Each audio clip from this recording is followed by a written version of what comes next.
Well, you look the part, but let's see some of your moves.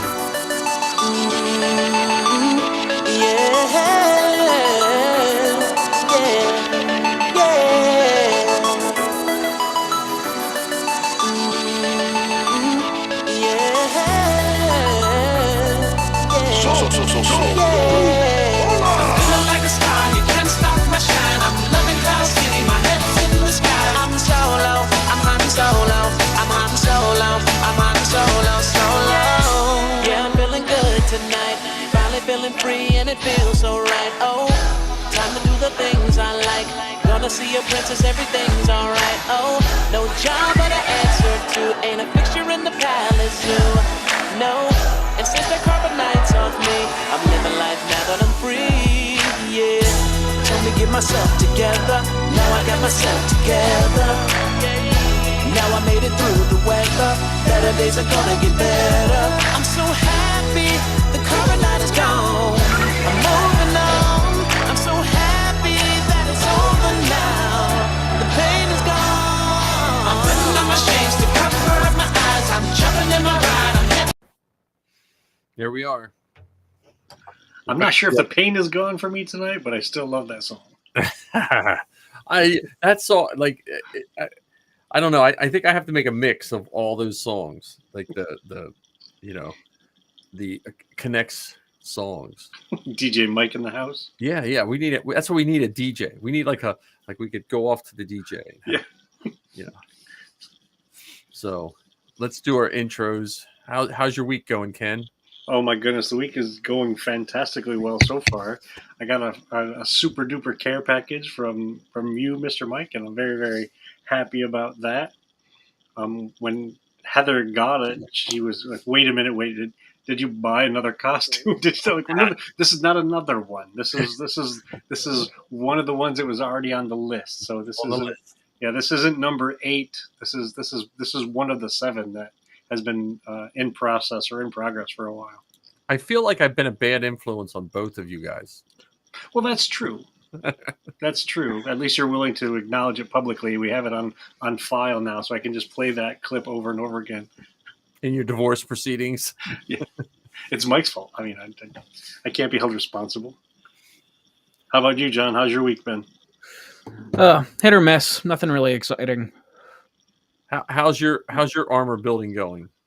It has stopped because I'm out of filament and no funds to replace it quite yet. So it has since stalled, but that's all right. Where are you at in the printing process? I think I've got everything printed except for chest, abs, back, and gauntlets. So for Bo-Katan. Send me the files. I have 12 spools of filament coming this week. Jeez. Yeah, you're gonna be stuck for a while. I couldn't turn down $8.50 a spool or whatever it was. Yeah, no, that's reasonable. So you got to share the link with the place that you get it from, and I'll just start stockpiling you. So you get some, I get some for you, and just you can hold on to it. And well, I mean, it's almost like I forget the company. I should look it up. I get an email from them, and let me see. I can tell you the company right now for all those that are watching. I like their filament. I mean, GS3D is back up and going, but let me see if I can find one. Yeah, it's FRE, so it's Fur Mover 3D. FRE Mover 3D.com. I don't know what the dot whatever it is. Let me see. But their sale, you can get filament even on a normal day. It's around $10.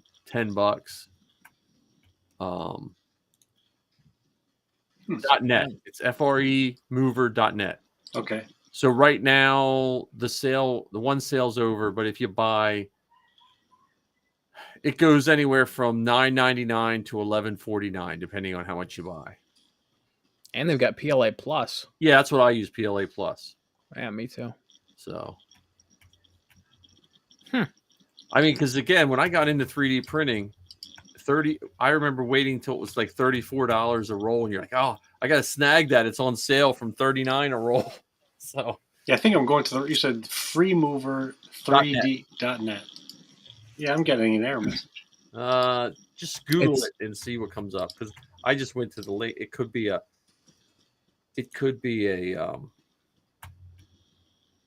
Here, Ken, I just posted the link in the Oh, I didn't Facebook have chat. HTS. That was weird. I didn't have the.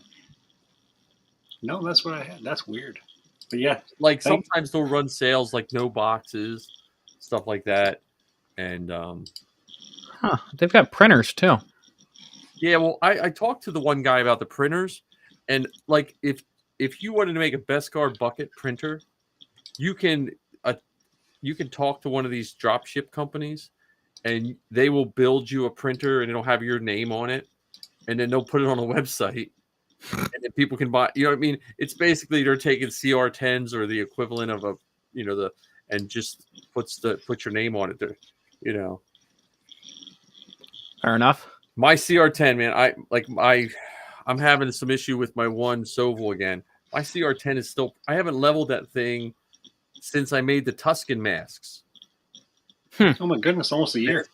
And it's been printing. Like I just threw on the Sabine armor first time, done. I printed that sucker standing straight up, that chest piece. So, and I said, John, you and Marty, when you see that picture of it covered with Bondo, are probably telling me use wood putty. Oh no, I don't like wood putty. I use the modeling paste. Yeah, I'm gonna have to stick with my. Mainly, I'm just using everything in my garage until I'm out of it. Like I realized I have enough spray paint. I'm just going to undercoat in all different colors, because I probably have thousands of dollars in spray paint that just Does spray paint expire? I don't know, but I just used on a prop I made for Zoe's maybe like 3 years ago. I used gold spray paint that I used when I was in high school. So it was from the 80s. Oh, so it wasn't the brand that you use; it was the actual paint. It was actual can. It just like there's certain things when you get older, somehow they moved with you, but you don't know how they moved with you. And there this weird, like it was Dutch Boy spray paint, and the paper label was almost all completely off, and it had a gold cap that was like all multicolored paint on it. And I was like, I wonder if it's still, because it was for something for her school, and I just didn't want to use the good stuff. I was like, and it works, So I was like, okay. All right, fair enough. We have a spool of electrical wire. When we moved into a house in 92, when we rented it, it had a spool of like that you run for electric fence, like for cows. It was a giant spool, and we used it for everything. Like we used to collect antiques, so we used it to hang things, like made hooks out of it.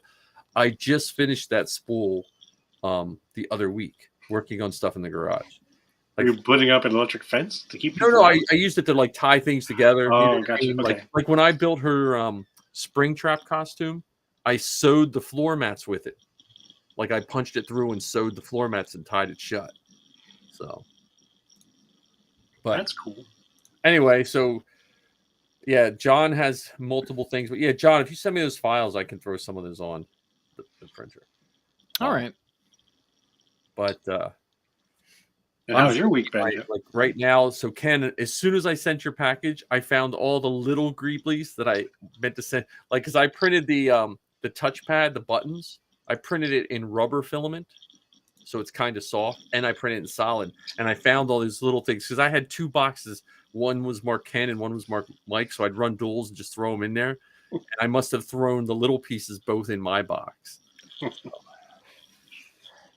I'm trying to figure out which order I start doing things, because even though Heather says that she's going to finish her costume, I know that I'm going to end up doing some parts of it to help her out.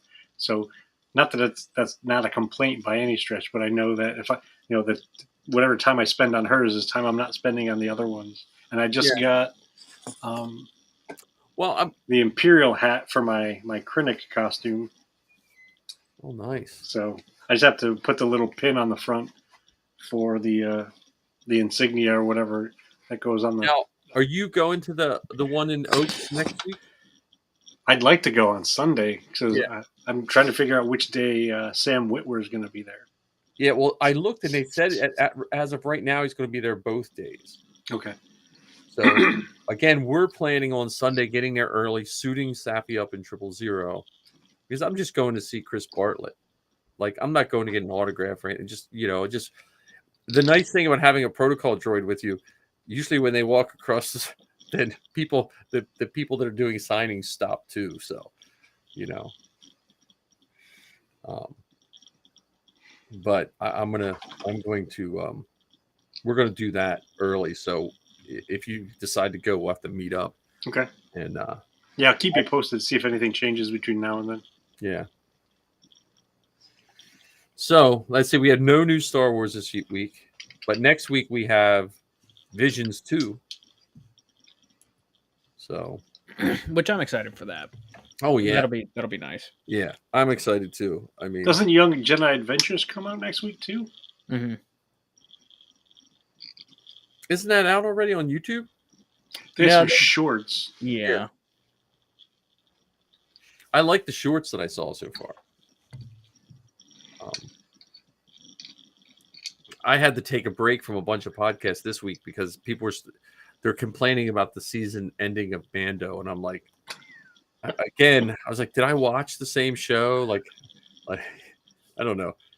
I mean, and I think like people like us take Star Wars too seriously, and these people are like, oh, they were just bashing the end. I was like, really? Like, I don't know. Well, I've heard bashing, and then I've heard other people say, oh, it was so underwhelming. Yeah. We had an aerial fight between Mandalorians and Super Commandos that was live action. Yep. Well, and and then I think to top it all off, they had quotes from the guy who plays Boba Fett complaining about Mandalorian or something like that. Mm-hmm. And I'm not knocking the Tamura Morrison. Yeah, he was. I don't know because I never saw the complete interview. People were taking snippets of the interview. Okay. So it could have been a question of like I don't know what the question was, but his reply by itself sounded like he was complaining, but who knows what the interview was like, Yeah. Not to mention, it's all text, so you can't hear his tone if he's joking or what have you. Well, and I hate to say it to the actors, they don't have as much say in the character as they think or we think. There's a writer that, and Mark kind of talked about that with The Last Jedi. Yeah, but it's like with The Mandalorian, I understand that The Mandalorian stole some of Boba Fett's thunder just because of how they made The Mandalorian. But I don't think it lessened Boba Fett's show. It just made it a different show. Like if they would have made Boba Fett like I think some people wanted it to be made, then those same people would have complained they just copied Mandalorian. And Boba Fett, honestly, in all the film and the even the Clone Wars, he was relatively incompetent more times than he was competent. Well, yeah, especially in the Clone Wars. He was a teenager. Yeah. Being trained by Aura Singh and Bosk. Right. His two adopted step parents kind of thing. Teaching him the ways of bounty hunting. Right. But I do. Now I'm at the place where I have to giggle because if I think any further than giggling, then it's gonna drive me absolutely batty with the comments and the things that folks are putting out there about all of these shows. I mean, it's new Star Wars. Like what is there really to complain about?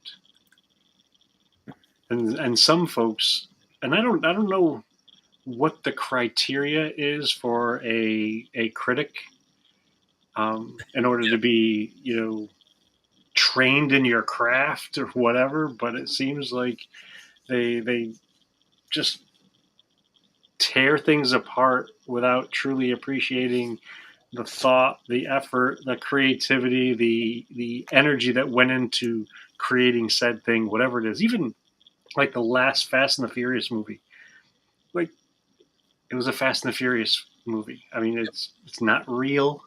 Right. It's okay if they took a Fiero into space. If they say that that's what's going to work, then okay, it works. Yeah. That's the best place to put Fieros in space. Yeah, right next to Elon Musk's Tesla with the mannequin in it. Well, and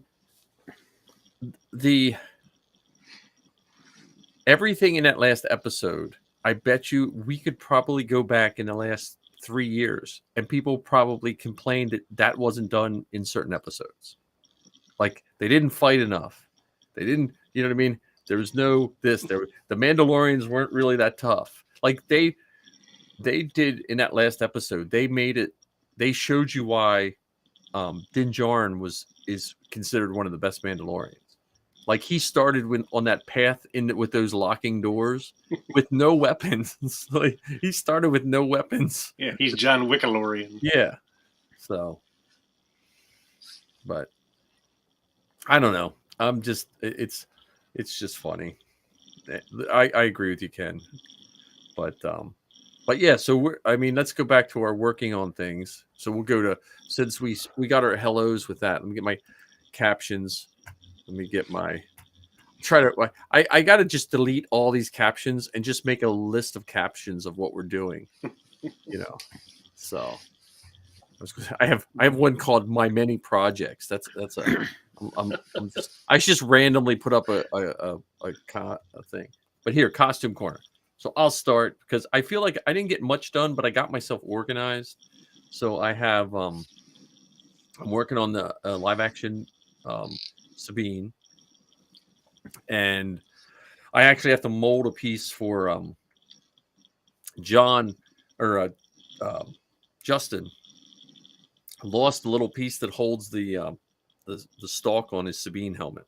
Oh goodness! And lucky for him, I still haven't started Zoe's one helmet, so I'm gonna just mold him a little tiny piece to.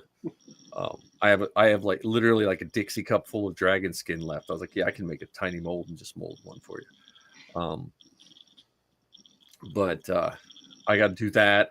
I worked on Vader a little bit more. I worked on some of the buttons and the switches and stuff. And trying to think what else.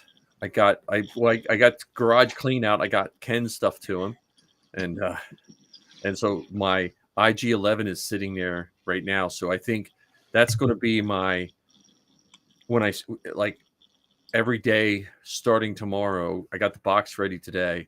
I'm just going to pull one piece out, just clean it up, sit it. It'll just be like my therapy when I get home. Your meditation. Yeah, and I'm just trying to go through all the little stuff and not start new stuff. I got the Keeley armor sitting right there again. Just trying, because what I do when I work, I noticed, especially if I have a podcast playing, I tend to get more done because sometimes, like you guys, I mean, maybe it's not this for everybody, but if I have my phone on me, I wind up taking a lot of pictures, but that tends to slow down my mojo. And then when I'm taking a picture, then I just kind of get sidetracked. And so if I have a podcast playing, my phone's usually just sitting on the bench. And so I just have stuff sitting out. So when I get out of focus, I can just grab and just kind of like work around robin of things while something dries. Instead of getting super sidetracked, I could just move on to another one. So that's my projects. I'm gonna try to pour a new bottom set of legs for 000 before next weekend. We'll see if that happens or not, because I'm gonna try to do them in fiberglass just to make them lighter. So that's my costume corner. Ken? So I got the hat for my Krennic costume. The boots and insignia or rank bar are on order. Got 2 coats of primer on Heather's Bo-Katan helmet. I purchased some post-Imperial armor in addition to the Din Pinto armor that just came in. What else? Is that armor cast or 3D printed? Cast. Okay. I just can't wait till you see the Din armor. I want to see what you think of the print quality. I took some of the pieces out of the box today. I'm like, holy cow! Like, I guess that slow printing does make a big difference. And I'll probably end up using the Bondo acetone technique on these pieces. So those are the three things. Oh, I was working on my gaffy stick for my Tuscan, just trying to figure out how I wanted the pieces to go together, because I want to be able to take it apart into two halves so it's easier to transport. And then this past weekend, I know this is a combination costume corner troop time. We went to an armor party in Pennsylvania and did some work on our stuff there. So, and unfortunately, our tent was a casualty of the armor party. We were out in the backyard, and this huge gust of wind came up while I was sanding the Bo-Katan, or cutting the visor out of the Bo-Katan helmet. And in an effort to prevent the tent from slamming into our host's house, I grabbed it with my legs and held it, and it slammed onto the ground and bent one of the legs. And there's no video of it. No. I just hear, oh my God, and the tent goes flying, and I wrapped my legs around one of the legs, and it just went slammed into the ground, so we had to throw it away because it bent the aluminum or whatever that square tube. I think that plastic, that's like the worst type. That's how ours were. It's like the worst aluminum ever. Yeah, it's like one step above tin cans. Yeah. So that's the costume corner for me this week, which sounds like a lot considering all of those different bits. John? Still have not taken pictures of my ISB officer. I laid out every plan to do it this weekend and never did it. Fake fan. No. I know. Slowly but surely working on Bo-Katan, and then my Imperial Super Commando helmet. As soon as I got it within like a day of being ready to paint, they released updated files, and it's completely different from what I printed. I put mine on the print bed, and it was half hour in, and I got an email about the new version. I was like, what? Yeah, so that's a couple days down the drain. So I'm just gonna leave it how it is and just not paint even it up bother. slightly different. Yeah, it's a display piece. Yeah. So, and then slowly but surely working on Bo-Katan. That's really it. I haven't done a whole lot this week. Oh, well, that's not entirely true. I printed, I have 3 Westar 35s printed and 9 of the ammo cartridges. Oh, nice. Because it's a wonderful feeling of like my print settings are dialed in enough now to where things just fit as they should. Yeah. So they have a little magnet, like they've got cutouts for magnets in the cartridges and in the bottom of the grip. Nice. So I just printed a bunch, just when I finally do my custom Mandalorian, I can just have extra ammo cartridges on my belt. Oh, that's cool. So, yeah, and if you decide to be a custom merc, depending on, you can actually get you can be different brigades. So depending on the pieces that you have, you may need some of those extra bits. So they have a gunslinger, and you need to have, I think so many weapons and so many cartridges or what have you. So those will come in quite handy depending on if you want to go beyond just membership in the mercs. Mm-hmm. Well, and then Ken, I have those same Westars I sent you. That's the single piece file. I have where I can print them in multiple pieces if you want like a fancier like stunt version. Really? Meaning if like, so those look really nice, but they're one piece, just solid. But if you want one that she wants to like where, or if like Katie Sackhoff's coming and she wants a really detailed one, I can print in multiple pieces. You could put it together so and then you could get one of those signed.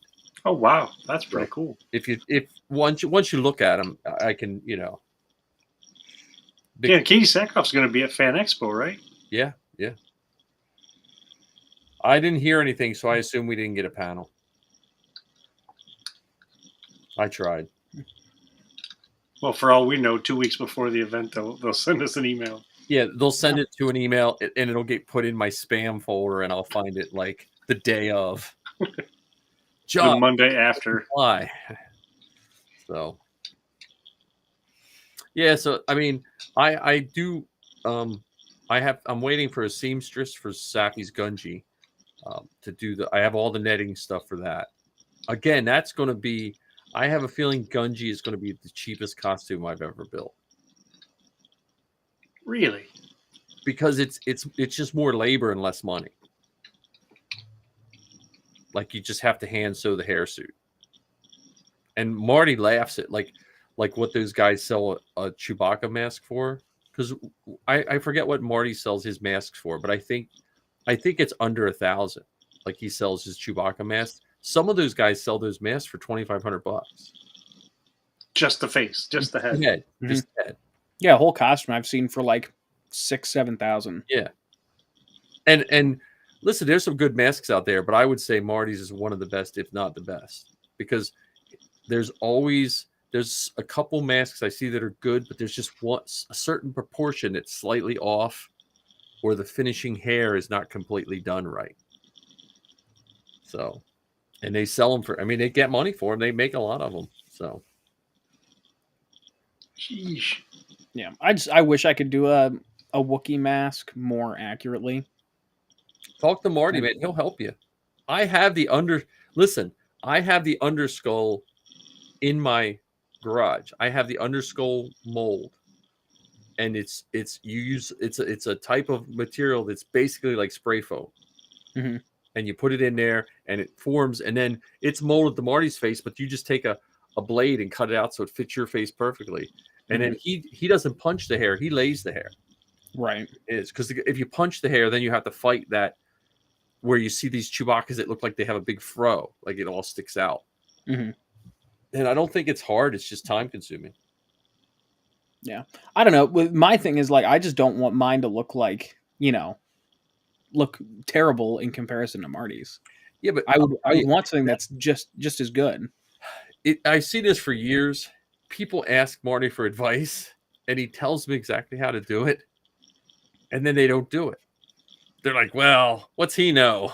And then they just do they do 90%, because like he was showing me, like when he makes a mask, then you have to comb and cut it. So all that fur you laid, you have to cut it. And that's why you'll see these Chewies with this big furry head, because they're too afraid to cut the hair. You could do Black K. I'm telling you, because Black K is a little shorter, so you don't need as big as stilts. True, that's true. And you have your, do your dad, Cad Bane. Dad Bane. Yeah, Dad Bane. Yeah. You could do Embo. Yeah. Your dad could do Cad Bane, and you could do Embo. Which one was Embo? He was one of the big hat. The radar dish hat from Clone Wars. He's an awesome looking character. And he has a dog too. Yeah, and he has a dog.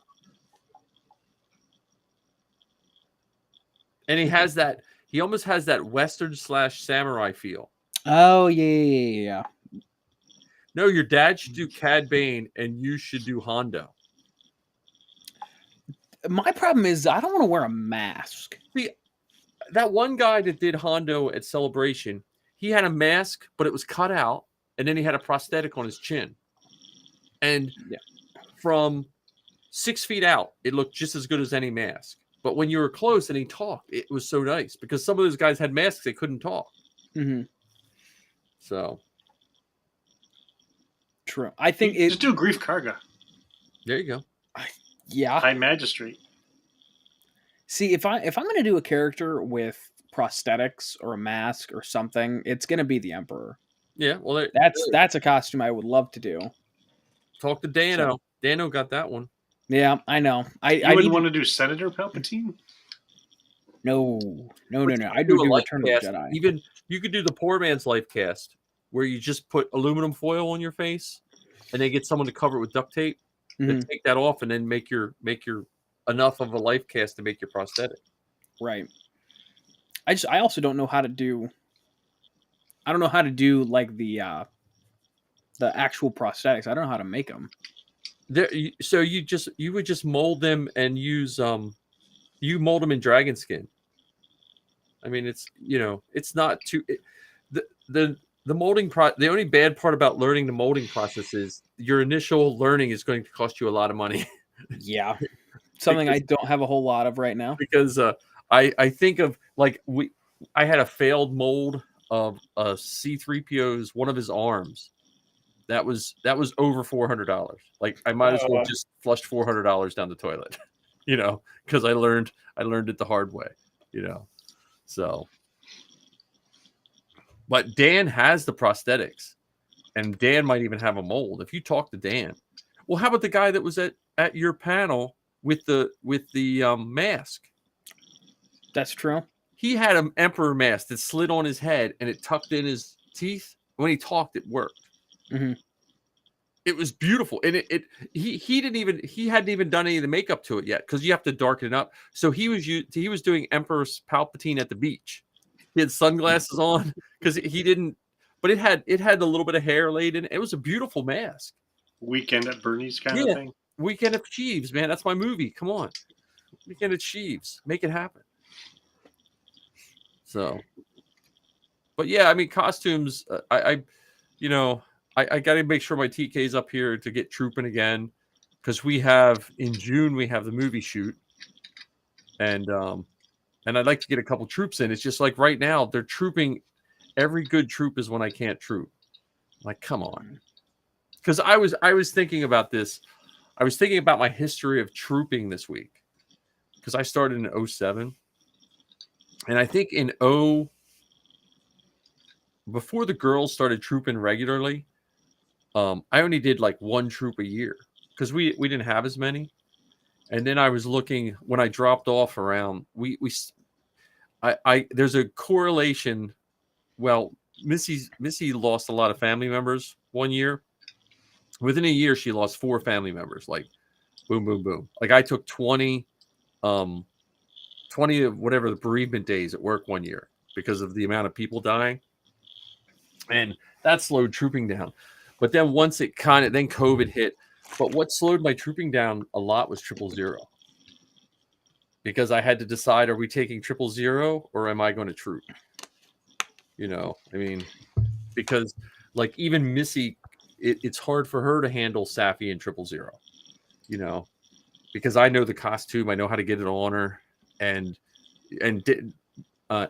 John's seen it firsthand. Like she's is handicapped, and she has about 90% more mobility than most because she fits in the suit so well. And, Dan has even less, and I just couldn't troop, because I didn't feel safe with her, without me being able to help her, so.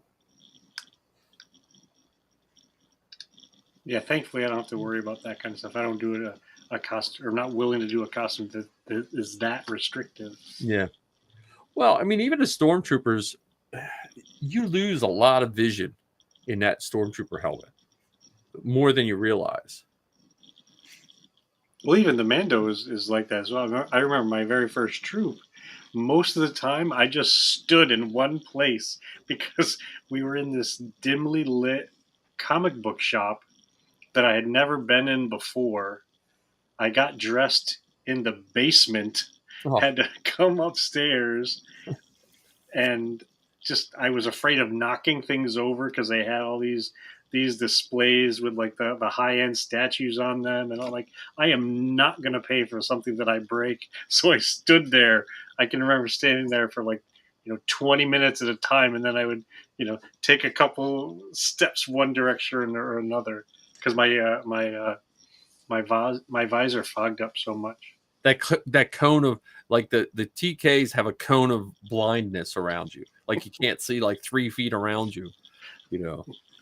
And when I had the FX bucket, and I don't know if it's, I sometimes tense up when I wear my armor, and I bring my shoulders up, and then it locks your helmet in place, you know. Yeah. Well, and then those welding shields don't help because the welding shields are so dark. Oh Yeah. yeah, I forgot to mention that the first time too, I had 2 layers because I didn't want anyone to be able to see in, so it was fogged and it was double dark because I had the two visors in, which was a stupid idea. Well, It was very very dumb. I think I've said it here before, but I highly recommend anyone with whatever helmet you're using, paint it black inside. It makes it so much easier to see. Because I wore my TK for years where that was all white inside, and the light bounced around. It was hard to see out. And as soon as I painted it all black inside, I was like, wow, this is like night and day. So makes it easier to get signed when you have it painted black. That's true. So did you have any troops since we last talked, John? Yeah, I trooped. What was it, Friday or Saturday? I trooped a day this week. It was, it wasn't anything special. I mean, it was a Ronald McDonald pull tab Pretty palooza. special one for the people you trooped for. Well, it was not really like there was nobody really there. Oh, I think we maybe had like 1 or 2 families come up while we were there, but not a whole lot. So, we were there. That we collected between the Cleveland and Akron events. We collected, I think it was 5,000 pounds of pull tabs, like just like the can yeah, pull tabs. man, Yeah, that's nice. so And what do they do with them? I've never ever understood that. someone asked, I wasn't paying attention and forgot to re-ask. So yeah, I have no idea. But all I know is I almost passed out from heat stroke because it was 82 degrees out and all sunny. So You're gonna have to get your summer Kylo ready. yeah, I know. I need to just Shirtless bunker Kylo. down. Well, I was just gonna do the Ben Solo Oh yeah. from the End of Rise of Skywalker, but I don't have the Skywalker saber. I don't have Anakin's lightsaber, and I don't have the shirt yet. Hydrate, my man. If you hydrate like a lot, I know when I first started trooping, I used to stay away from drinking because I was like, look, what if I got to pee? Mhm. You know, and then the heat really bothered me. And then someone said, no, just drink as much as you can, and that made such a big difference. Yeah, normally I do. However, I woke up an hour before I was supposed to leave, and I was more so worried about scrambling to get out of the house. Yeah, that's So- that's the toughest way to troop is when you're running late. Yeah. The So only I think tougher thing is when you forget a helmet or Under Armour and you're an hour away. Yeah, don't get me started about that. Get it. So there was the Fan Expo last year. I went on Saturday and Sunday. Sunday I went up and grabbed the wrong helmet bag. I remember I was there with you. Yeah, and so I didn't get the troop. I had to, act as photographer / handler that day, which is not a bad thing. And then later that same year, I was in like Central Jersey. Thankfully, it was only about 45 minutes away. I got all the way up there, and I didn't have my gauntlets. So Heather had to drive my gauntlets up so that I could troop. It was a library event. Well, yeah. When I first started trooping, I used to keep my TK on a mannequin, and then I kept my tote right there because I just had one set of armor. And the kids with Jawas, I'd pull them out, and then I'd pack everything up like a week before, and had And I've just gotten lazier, and right now my whole basement still has stuff scattered from Celebration, like Sabine scattered on one side, Fennec is still scattered all over the place, and Ahsoka is spread all over the place. And so I think I'm going to take one of the big totes I have, one of the Huskies, and make a Sabine tote that carries every season of Sabine. That's my plan. because Sabine doesn't, other than the helmets, everything's flat. So I'm just going to make a foam box and put all the chest armor in one, all the shoulder armor in one, and then just build it around the helmets. Do you have enough room? I don't know if a Husky box has even the big one. I don't know if there'd be enough room for that many helmets. I don't think I can fit all 4 helmets, but I think I can fit all the armor in and 2 helmets. And then I just get a smaller tote and put the other. So then when we go, we can just take all the Sabine stuff all at once. That's the plan. Now her first 2 helmets, her season 1 and her season 2 helmets, they probably will be a hard one because their stalks are fixed. They don't. These are the Mandalorian Arsenal helmets, which aren't correct. Like, see how the shape is weird? But at the time, that's the only one that made them. But these stalks, these don't move. Okay. So.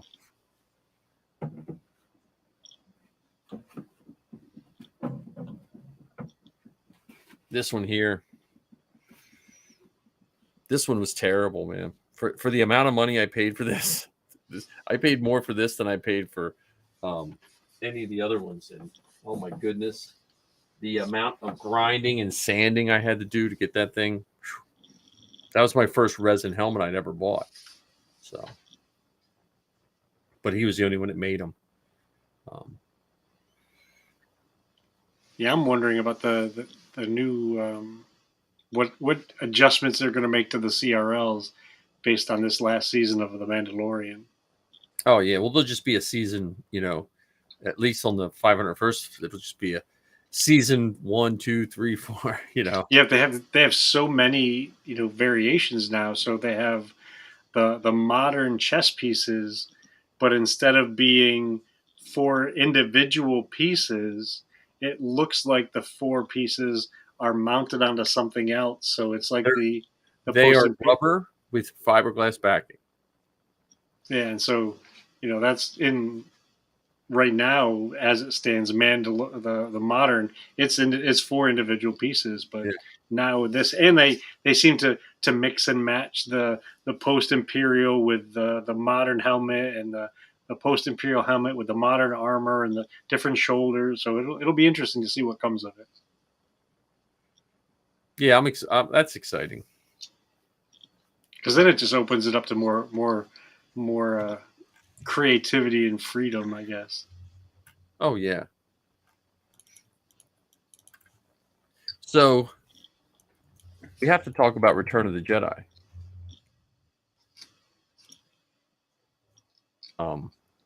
Because Ken, you have a big Return of the Jedi thing happening. Yeah, so this coming Friday, so this Friday, April 28th, we're actually going to do the Forces Behind Star Wars. We'll be broadcasting live from the Tilton Square Theater in Northfield, New Jersey.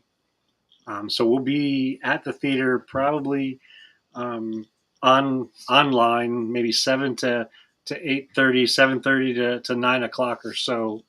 We have 3 members of the Northeast Remnant that will be there as troopers to rile up the crowd. And then afterwards, from 9:45 on, we'll be watching Return of the Jedi on the big screen. So it's going to be pretty fun. It'll be Anthony, Dexter, and myself.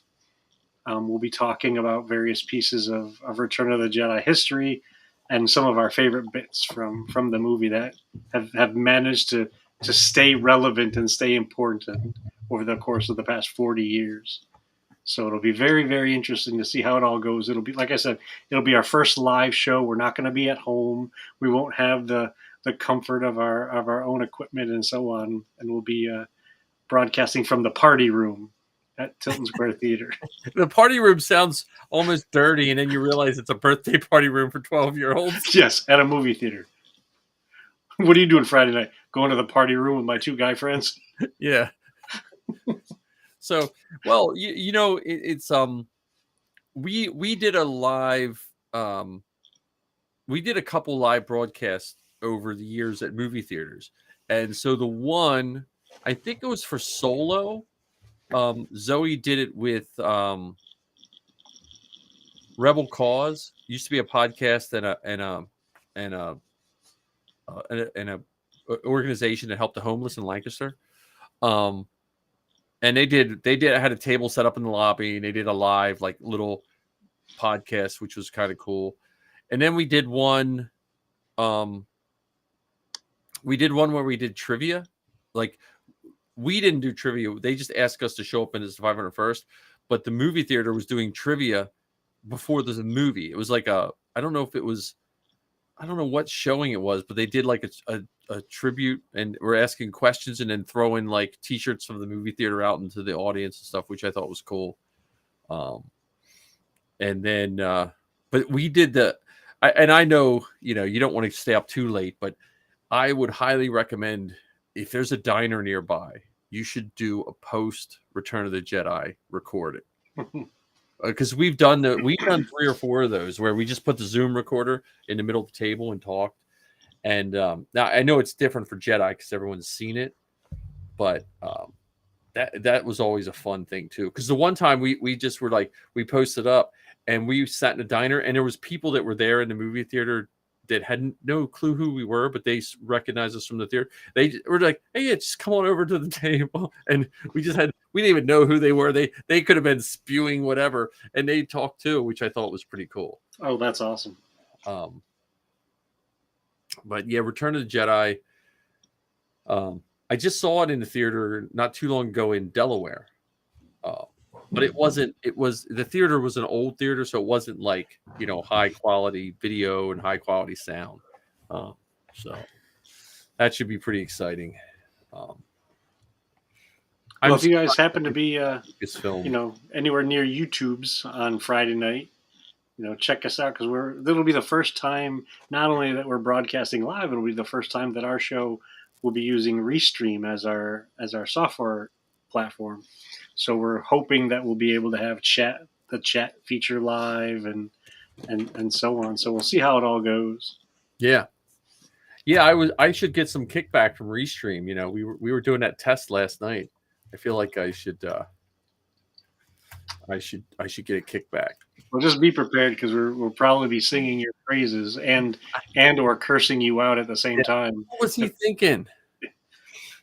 Why would we ever listen to Mike Hinton with any podcasting advice? Well, I feel like I'm a wealth of knowledge, but not all of it is that great. So I'm like the encyclopedias that were in your grandma's house. Ark says hi. For some reason, the chat overlay was not turned on. It must have been my fault. No, I feel like I'm like the old encyclopedias in grandma's house that they didn't pay for the updates. So for all you younger people, not like John, like younger than John or older than John, but we used to buy encyclopedias, and then every year you paid extra and you got all the updates. An appendix, yeah. Yeah, and most people never paid for those. So whatever year you bought the encyclopedias. Because when I cleaned out, my grandfather and I cleaned out his house one time, he just wanted to, and the encyclopedias were from 1968. They didn't even have the moon landing in them. So it's like, yeah, these are probably not overly reliable, So would you consider yourself a wealth of knowledge or an abundance of knowledge? Because those aren't necessarily the same thing. Well, I consider you a wealth of knowledge, Ken. I consider myself like the stack of returned library books that have nothing in common. We got a cookbook. No, Missy, it drives Missy nuts because I can remember a phrase from a sitcom from the 80s, but she'll send me to the store for 3 things and I'll come home with 2. Well, in my case, I come home with 5, and there'll be 5 of the wrong ones. They won't even be the ones on the list. There have been times where I've been at the supermarket and have to have Heather send me a picture of the thing that she wants, because I've forgotten what it is, that the brand or whatever. I got tons of those. If I die and someone's looking through my phone, they're gonna be, what the hell is this picture of? Because I'm just like, I need this. But no, Return of the Jedi. Back to bring it to that. I was thinking back, because Return of the Jedi is my least watched Star Wars movie, out of all of them. and it's not because I dislike it. It just hit in a time of my life. There's a small window of time in my life where Star Wars wasn't on my mind as much, and it was when I was like 14 to 16, when I was trying to get a car. Like that just consumed my being for a while, and it fell in that window of time. But I remember the speeder bikes. I was fascinated with the speeder bikes and the Steadicam. Like we tried to emulate that with an 8mm and all that kind of stuff. Well, and it's funny that you say that, because here's a little preview. One of the things that I love most about Return of the Jedi is the speeder bikes as well. Not just from the standpoint of now we have motorcycles in Star Wars, but they're space motorcycles that fly.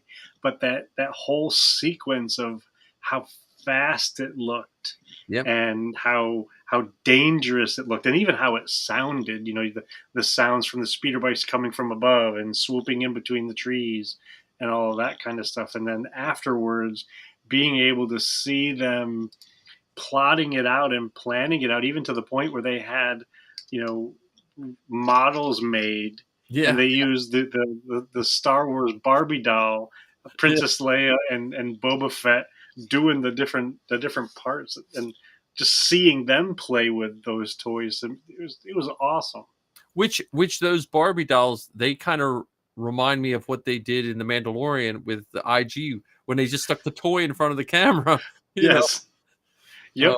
When Robert Rodriguez was in Book of Boba Fett, same thing. Yeah. Well, the speeder bikes and the biker scouts, I always loved the TK armor, but if I had to pick my second armor, it would be the biker scout armor. And it's there's so many guys that do wonderful biker scout armor, that I always love. And then when I saw Dexter's picture of the biker, I just love this. The biker scout armor forces you to stand a certain way. It's just how it wears. And everyone in it, they just always look like they're just annoyed looking at Ewoks, and they're ready to, so. And they all complain about the foot holster, which looks good on a speeder bike, but man, when you do a parade, if you don't forget to take your blaster out, you're losing that blaster. Oh, because it just bounces right out. Yeah, guys have magnets and Velcro and all kinds of stuff, and a lot of guys, if they're doing any kind of walking, they like pull that sucker out. Yeah, because it's not like you can hear well in that thing. So if no. you were to drop it in a parade, there's a good chance it's just dropped forever. Yeah. Yeah, I always like the biker scout, and then as a TK, you get jealous because they can sit down. Well, yes, I've seen some of them where the mask flips up, and that's one of the in the 501st, at least, that's one of the few costumes that I think it's the Ruby's helmet will, with almost no modification, will pass the CRL. Oh, that's pretty cool. I mean, the rubies of that, and I think the rubies of the, depending on what year you got the rubies of the TIE Pilot are only two that take very little modification to. Oh, wow. Like the rubies TK helmet looks really good when you first buy it years ago, until you set it next to anything else, and you're like, oh yeah, that one really sucks. Oh yeah, never mind. Yeah. So, but yeah, the biker scouts and I know a lot of people didn't like. I liked the changes they put in it. Like I like the Ewoks that blink, and I like the song. I know they got rid of the one song, but I like the ending where like you see the whole universe kind of rebel and stuff. Well, they got rid of a couple songs actually. So there was Lapti Nek, that was in the original one, and they replaced that with Jedi Rocks when they added Joe Yowza. Yeah, in Jabba's palace, and then they changed. They did with Jabba's palace. Oh yeah, like I mean, I know for the nostalgia and stuff, but it did seem Muppety. Like I never thought Yoda never seemed Muppety to me in Empire when I was a kid, but the Jabba's palace did seem slightly Muppety when I saw it for the first time. Well, I mean, look at Cy Snoodles. I mean, those like really really long thin ostrich leg kind of things, Yeah, and yeah. the long snout with And the lips at the end. and what was nice when they did the reissue, that's when we got those that's some of the toys I liked was when they came with the 3-figure box sets. Remember those? It Hmm. was like Chewie being led away with Han and Luke. Remember that? It was Uncle Owen. It was the 3 dancers in Jabba's palace. It was they were very nice displayable boxes. Yeah, almost set up like a bookshelf diorama. Yeah, yeah. Those I thought they were some of the best ones because that was the transition from Powers of the Force to the slightly better figures Yep. that that transition. And from what I remember, those 3 figures were as much as one Black Series figures now. Oh yeah, they weren't overly priced. They I weren't. think I think it might have been $20 for three figures, maybe. Yeah, I want to say I think they were like $12. Um, and then like I had for the longest time I had the Chewie, Han, and Luke because I just loved that scene of Chewie had the handcuffs on, you know, and and when I think it was when Owen bought the droids, they had one. They had that because it was R5, R2, and Owen. Yeah, They definitely had the 3 dancers. Trying to think what were some of the because they also had some for like I think they had the 3 Force Ghosts, yeah, yep, yeah, they did. and Yes, it was Bernard Shaw, Alec Guinness, and Yoda. yeah, So it was pre Hayden Christensen as a ghost. yeah, because that was before Phantom Menace was out when Yep. it came out. Yeah, that was a good that was a good thing that Jedi that whole release of Jedi. I like the I'm trying to think what else I liked with well with I think it was what else did they put in Jedi? I'm trying to think of the stuff they put in Jedi. Like I like the Sarlacc with the beak. I thought that was kind of cool. I know a lot of people hated that, but I thought that was kind of cool. Well, I thought that I'm not sure, but I thought they had updated the skiff flying. I thought that was a little bit more polished Yeah. in the special editions. Yeah, so I mean I liked this special editions. It was nice. And I thought they also added some additional X-wings and TIE fighters at the Death Star attack near the end. Yeah. I thought they had added some more there. Well, I know like they added is that where they added the no where he was yelling no? They changed the no. I'm not sure if they added the no or if they just changed it because they've had several versions of the no. Yeah, because didn't the eye blinking came with the Blu-ray on the Ewoks? Yeah. I don't think the eye blinking came with the re-release. I think that came with the Blu-ray, if I remember correctly. And then I think you're right about that. Which again, I didn't even notice it the first time I watched it on the Blu-ray. You know, and I didn't have my list of things I was supposed to be angry about. So, it's like even with New Hope and some of the stuff that they were like Han shooting first, that would be if they forced me to pick something that I just didn't like, that would probably be one of those ones. I'm like, yeah, I understand why George Lucas did it. I also understand why fans don't like it. But none of the other stuff I really cared either way. You know? Well, what did you think of the special edition, the Disney Plus, where they added McClunky? Oh yeah, well, see, I like that because that's Zoe's phone ring. That's Zoe's phone, her ringtone. Oh, that's funny. So I hear that all the time, and that just makes me smile. So, yeah, that was pretty funny. But again, that to bring us back to the end of the Mandalorian season where people were complaining about, oh, what you could just punch best car or this and that. Star Wars has never let reality get in the way of a good story. Yeah, they've never let the Star Wars universe get in the way of a good story. You know what I mean? Like New Hope you could if everyone looked at New Hope as critically as they look at any new Star Wars, it would not pass the test at all in any way, shape, or form. You know what I mean? Like it just, because they put a tracker on the Millennium Falcon. Why didn't they stick a bomb in there too? And they could have tracked them and blew them up. Like I don't know. It just Or even the idea of, 'cause I don't think it was ever said in the movie, but all the stormtroopers shooting at them and not hitting them because they weren't supposed to hit them. They were supposed to get them to go back to their ship so that they could be tracked to the rebel base. So that was part of their plan. Yeah. Yeah, that's what I'm saying. Like I just,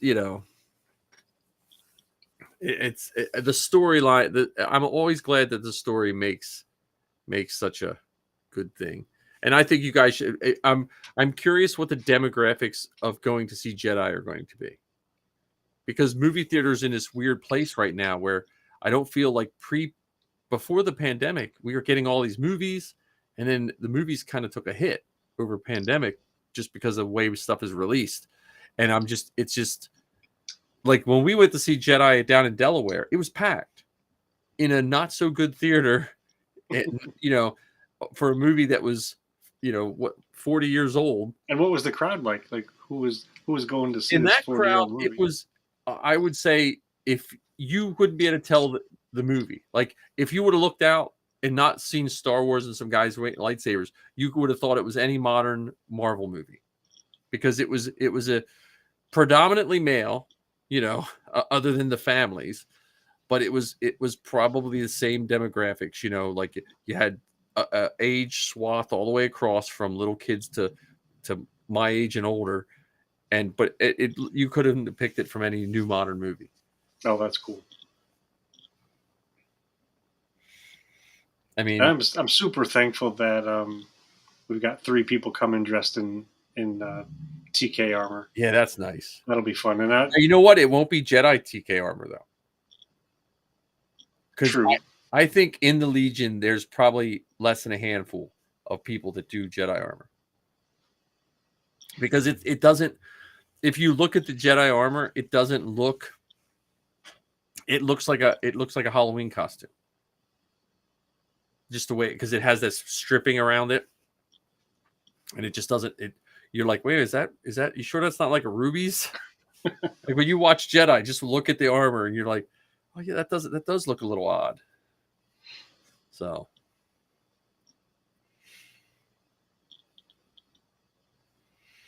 Yeah, so I'm hopeful that our show will go smoothly. Oh, it will. It'll be fine.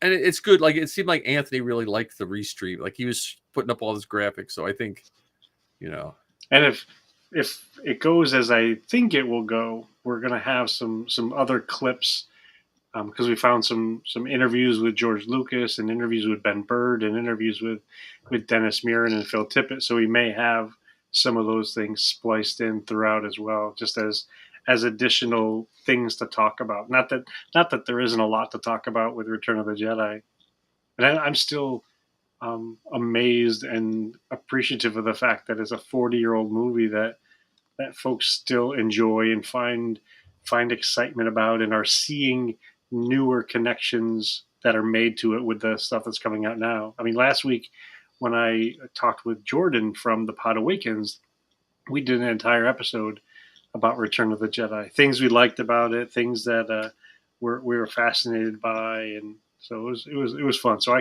I could, as you know, I could talk about Return of the Jedi for hours and be fine with it. Well, it's amazing how it holds up.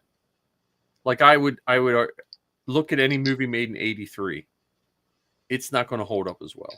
And I'm not just saying that because I love Star Wars, but there's movies that I really like, and I go back to watch, and very few of them hold up. Hey, we have Justin on, and his camera's working. Hello. Let's get this guy into the mix. And we have a camera, so you're not, Yeah. Is He audio does working? exist. Yes, sir. All right. Fantastic. Look at that technology. And Justin has a biker scout, right? I do. Yeah, I've had that Scout since 2010. We're talking Return of the Jedi because Ken, they're doing a live broadcast with Ken's podcast Friday in Jersey. Oh, okay, yeah. I did see that they were having a thing with it. That's the special filming, isn't it? Yep. Yeah. So I know a lot of the NER group, they're going to be attending yeah. that, I believe, right? Yeah, we got 3 troopers coming. It's gonna be very fun. Good. So what's new with you, Justin? I know you're working on Sabine armor. Yes, we are very, very close to getting that done. We're about ready to paint the helmet. So, That's the hardest part, my man. yeah, you were not lying when you said layer, layer, layer. It is just multiple layers of paint. That's a very colorful piece of armor, that's for sure. Oh yeah. Well, Yeah. Which season are you doing? Season 3. Okay. Yep, and that's going to be for my daughter. my only recommendation is when you stencil it off, however you do it, clear coat to seal it before you paint the color. Clear coat to seal it.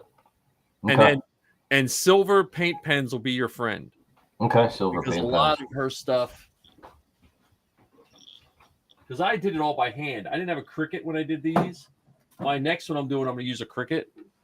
But like here, this is just a silver paint pen. Oh, okay. We did get these pinstripe tape. Yeah, I used pinstripe tape, but it didn't work out as well. This Okay. one I had to paint 3 times because I painted it and then the paint went weird, so I had to strip it all down. Oh, okay. But yeah, I had messaged you about the back of the helmet because that's one thing we did not get any photos of anywhere. It's very hard to find just the back of the helmet for reference. Yeah. Now, is your helmet signed inside? Yes. So don't paint over that. No, not planning on it. Because that's the guy who does all the sculpting for Lucasfilm.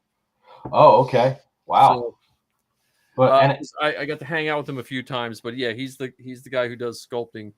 Zoe's better friends with him than I am, but okay. Cool. But yeah, other than that, I've been super busy with just got off the command meeting, and this was the first time in 17 years that it was an open command call to all members. Yeah, I saw that. I was going to try to check in, but we had this going on. But no, it was. I think we ended up getting 13 members total jump ons, which is a lot.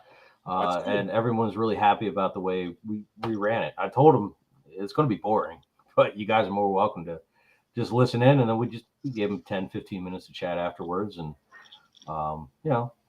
just to shoot the poop, if you will. Yeah, that's cool. But other than that, the Sabine, I had my clone commander Wolf got approved. That looks good too. Congrats on that. Yeah, thank you. I did my first troop with that. It was very successful. So during the approval process, it was very uncomfortable to take those initial submission photos because it was tight on the waist. Like I had to make some cheeseburger cuts, big time. So I and with clones, it's great because on the side, you can't really see anything. It's all hidden by the belt. Yeah, and especially with a commander has the comma, so it's really all hidden. So I was able to widen it out just a little bit. And my clone commander Thyre is in the works as well in the submission process. It's getting evaluated as we speak now. So hopefully that thing will be done up. I was working on that armor for 7 years, and finally got it done. I've had my Sand Trooper, I think 10, and I still haven't submitted it for approval yet. So, is that the one that you brought that out to? Yeah, when I was with the droid builders. Yeah, was that RetroCon or Lego? Yeah, one of those cons out there. Yeah, Brickfest. It was Brickfest. That was it. Yeah, yeah. So. It has some tweaking to do, and I have infected Ken with the same thing where we have a billion projects going on. So yeah, it was nice. I'm working on 2 Sabines right now. So you're a madman. The one's easy because I haven't got the helmet yet because he hasn't sculpted it yet. So as soon as he sculpts the live action helmet, then I'll start that. Okay. I'm sure that will be just different enough to cost me $400. I'm sure. Ken, it was nice trooping with you, by the way, man. That was thanks, man. Good time. That was a great event. Heather had a blast hanging out with Lindsay. Oh yeah. That was absolutely solid. We got some good contact information from the one guy who was there. He's helping us get into some more events in Philly. So okay, yeah, cool. Yeah, so we spent part of the afternoon at the Autism Acceptance Day at the Philadelphia Zoo last weekend. Yeah, or 2 weekends ago. Sorry. Yeah, Yeah, Yes. 'cause it was right when we got back from Celebration. I'm too old, man. I was like, I gotta get my taxes done and everything put away. So And we started signing up for some of the Fan Expo time slots. Yeah, you guys are going to be joining us there. That's awesome. I'm looking forward to seeing that. We're going to have a good little table set up. yeah, that's what I was saying, Justin. I think my amount of trooping is affected by 000. I think 000 is if I look at what sunk a lot of my trooping time is, I have to choose: do I want to go as a stormtrooper or take 000? And you know, You can't do both? I can it's you know how Dan and C3PO, it's the same thing with Yeah. you need the right handler that knows what they're doing because I don't want Safi getting hurt. Yeah, 'cause it's like seeing through little straws, right, with that thing. Yeah. So, and what she does, I'll probably upgrade her Fennec, one of these days because she took Fennec to Celebration and she loved it. So, Wasn't there another 000 at Celebration as well? no, we didn't take 000. There was a 000. Yeah, I got a picture with him. He was from London, I think. So yeah, he was a nice guy. And then there's Christian who did the CRL for the 501st. That's another friend of mine. He's the one that did the first 000. Oh, okay. And then I have C3PO in the works, and I have the brown one from Clone Wars with the V on his head. Okay. Jabba's. I have that one in the works too. But Jeez. Well, I'm sure with the one episode of The Mandalorian with all those droids, you probably have some stuff to draw off of. I want to see that blue one. That was fantastic. Wasn't there a story behind that one? Yeah, that was Pedge Wedley, Wedge Pedley. I don't know, Pedge Wedgley, a guy from England who used to do C3PO. He painted up a blue helmet like that, and then he died of some kind of degenerative muscle disease. Like he was a young guy, like he's probably 10 years younger than me. He just got it and literally went from a healthy person to wheelchair and pass away within a matter of like 2 years. Oh man! And so he had that blue helmet that he did, and so they did that as like a tribute to him. Okay. But Chris Bartlett, oh man, like a couple months ago, had that blue head in his office. He was doing a interview one time, and so I like that blue one a lot. That's the one Zoe wants me to do for her. Okay, yeah, that was a sharp looking droid. I mean, that was really cool. And he's going to be at an event this coming next Sunday, next weekend. Chris is that's where we're going up to see Chris at the con. I don't think we have a presence at that con at the Oaks next week for Contropolis. Yeah, we're working it. We definitely can't do Saturday. Garrison Creed is booked. I think we have 7 or 8 events that day. But Sunday, I think we can try to get in there, but we're waiting to hear back if that's okay if we just do Sunday. Yeah, because I think we're taking 000 up one day, probably Sunday. It just depends. I'm in that weird position where both my kids work now, and they're both, like Zoe's just trying to get out to California, and Safi's just trying to go through college, and so it's their employment dictates what we do at the moment. Yeah. Dutch Wonderland is a finicky foe, Oh, is that where they work? Yeah, that's a good place. Well, your daughter's old enough, man. I highly recommend working at Dutch Wonderland. Yeah, that's a hop, skip, and a jump for you, huh? Yeah, but it's not, they pay them good money. They pay the kids good money, Cool. So cool. Yeah, I'm hoping that I know I think it's Saber Guild might be there, and I got an invite from their leader. Trying to get droid builders there. I'm not sure if the droid builders are going to be there, but I know they're trying to get more of us to be there. So we're going to try for Sunday. If I can get a table set up, that would be ideal. I'll probably attend that just because I know there's other members going there. So, well, I tell you, John was with me too. The setup they had, it was tight in England compared to other celebrations, but the costuming group setup was kind of cool because you kind of had to maze through all the groups. Like it was like the 501st had a cantina set up.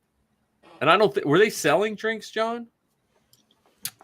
I think they were taking donations Okay, for drinks. but I don't think they were alcoholic drinks. I think it was just like weirdly mixed drinks. But they had like it almost looked like a off-duty officers lounge for troopers. Guys were just like hanging at the booth and stuff, which was really cool. It sounds like it was a good setup. I don't know if you got a chance to see, but the Florida Garrison did a fan expo just 2 or 3 weeks ago.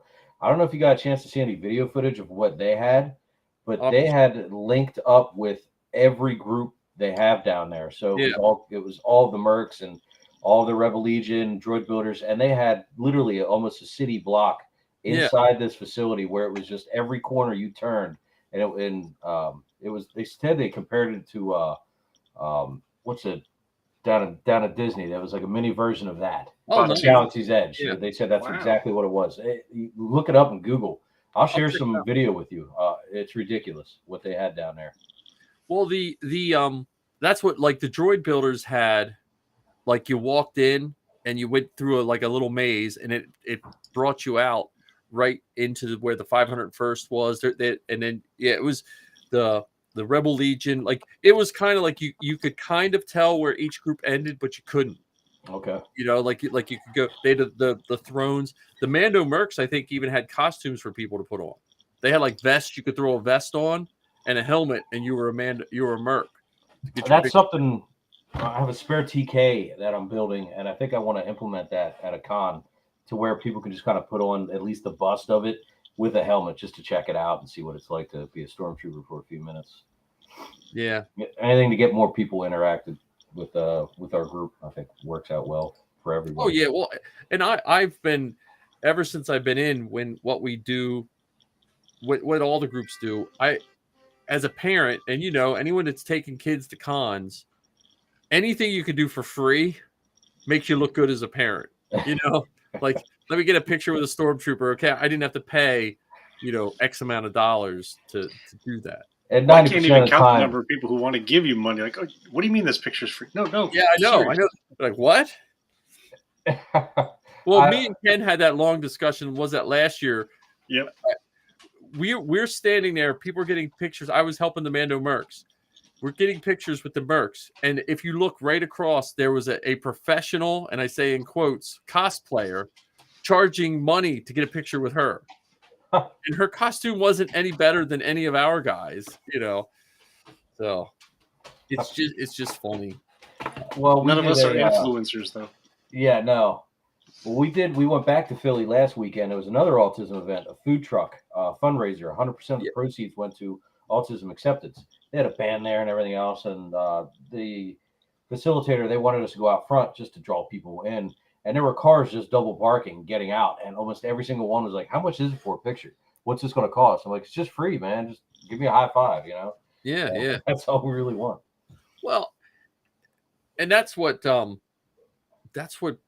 like to me, and I know charity, I know I live pie in the sky in this regard, because I know charities need money to function.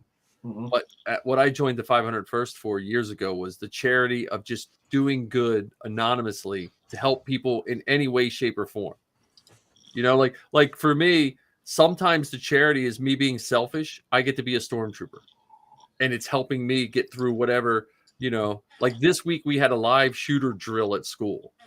That wears on you mentally. I know you're like a combat vet, which is slightly different, but I went to school to be an elementary school teacher. You know what I mean? So you need that kind of stuff to just get you through your week sometime.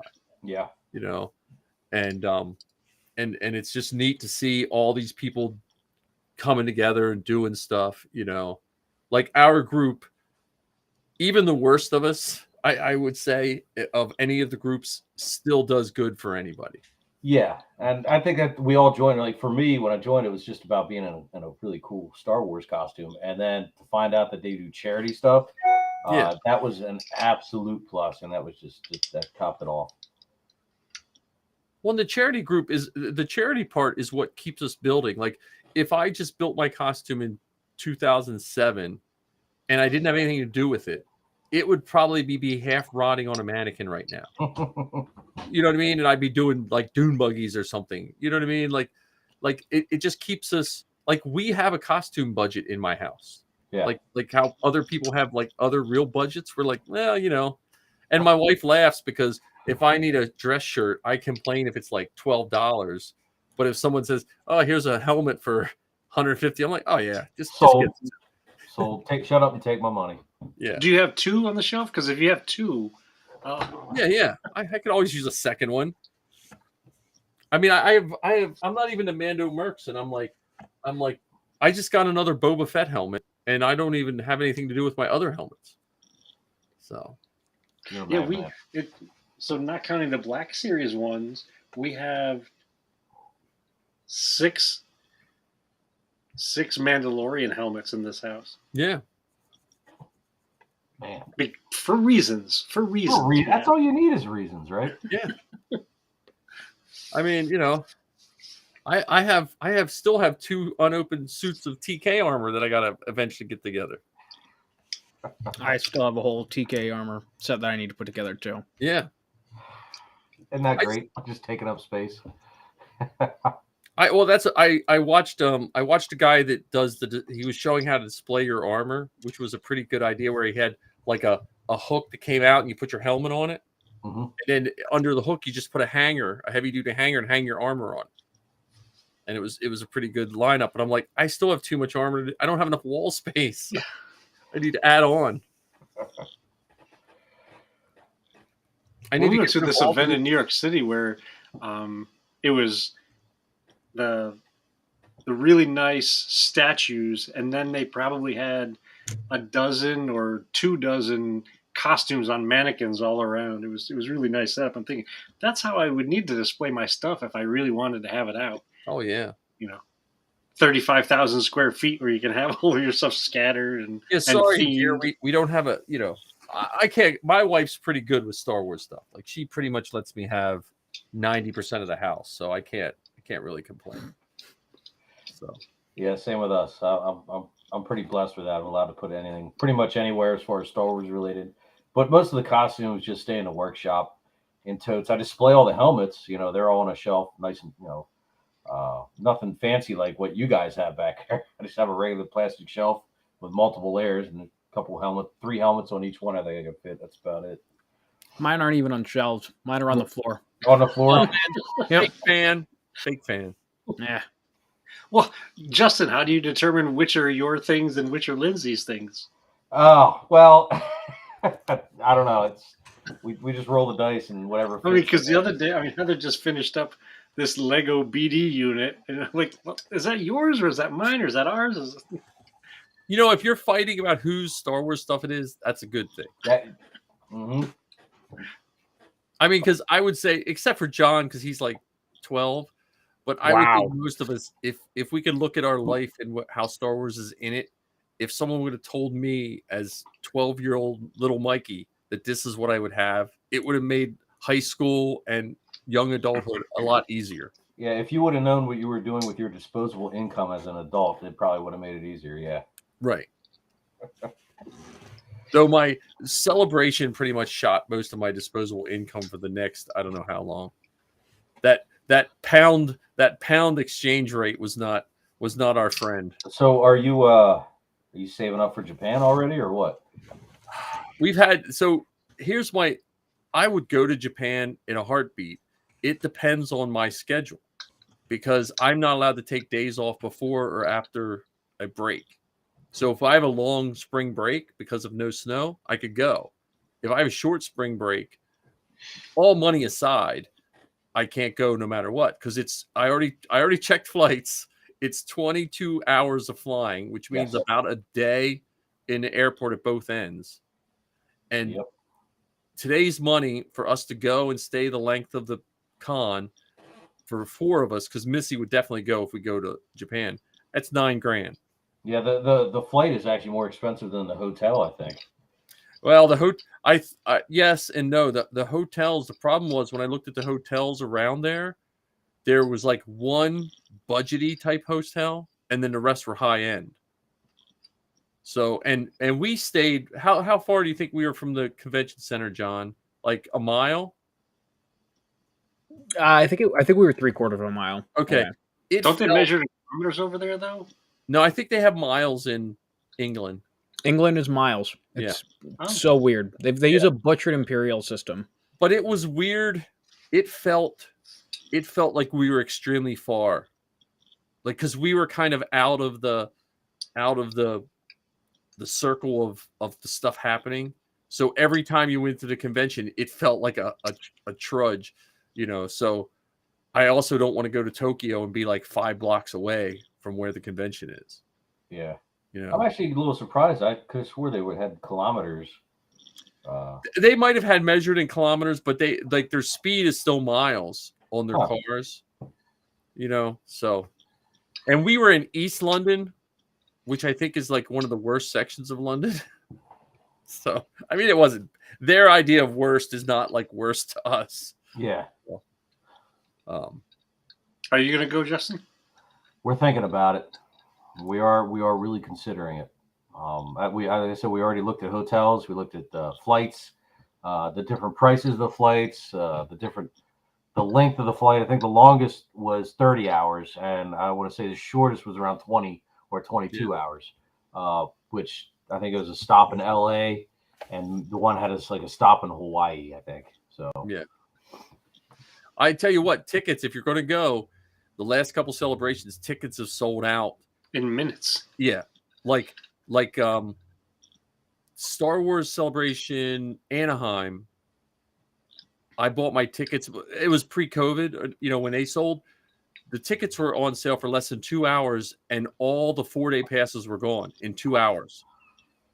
That's incredible. So I had to buy individual tickets for Anaheim, and then it got all bumped around because of COVID. But even the London stuff sold quick. Like, it flew out of there. I can imagine. So, yeah. Do you think Japan has the hotel rules that England has? Oh, man, I hope not. In England, when we got there, I booked a hotel with 2 beds. You were not allowed to have more than 2 people in the room. Oh, they're pretty stringent on that. Well, we did it with 3 because I had to buy a whole separate room there, like that moment. Luckily, they had a spare room for the girls because I figured we could sneak 3 people in a 2 room, but we weren't going to be able to sneak 5 people into a 2 room. But yeah, they were very strict on that stuff. Wow. So I don't know how that works in Japan. You just got to get friendly with some people in the 501st Legion in Japan, and you tell them, look, when you visit the States, come hang with us, and just reciprocate. Like an Airbnb, like and 500 Airbnb.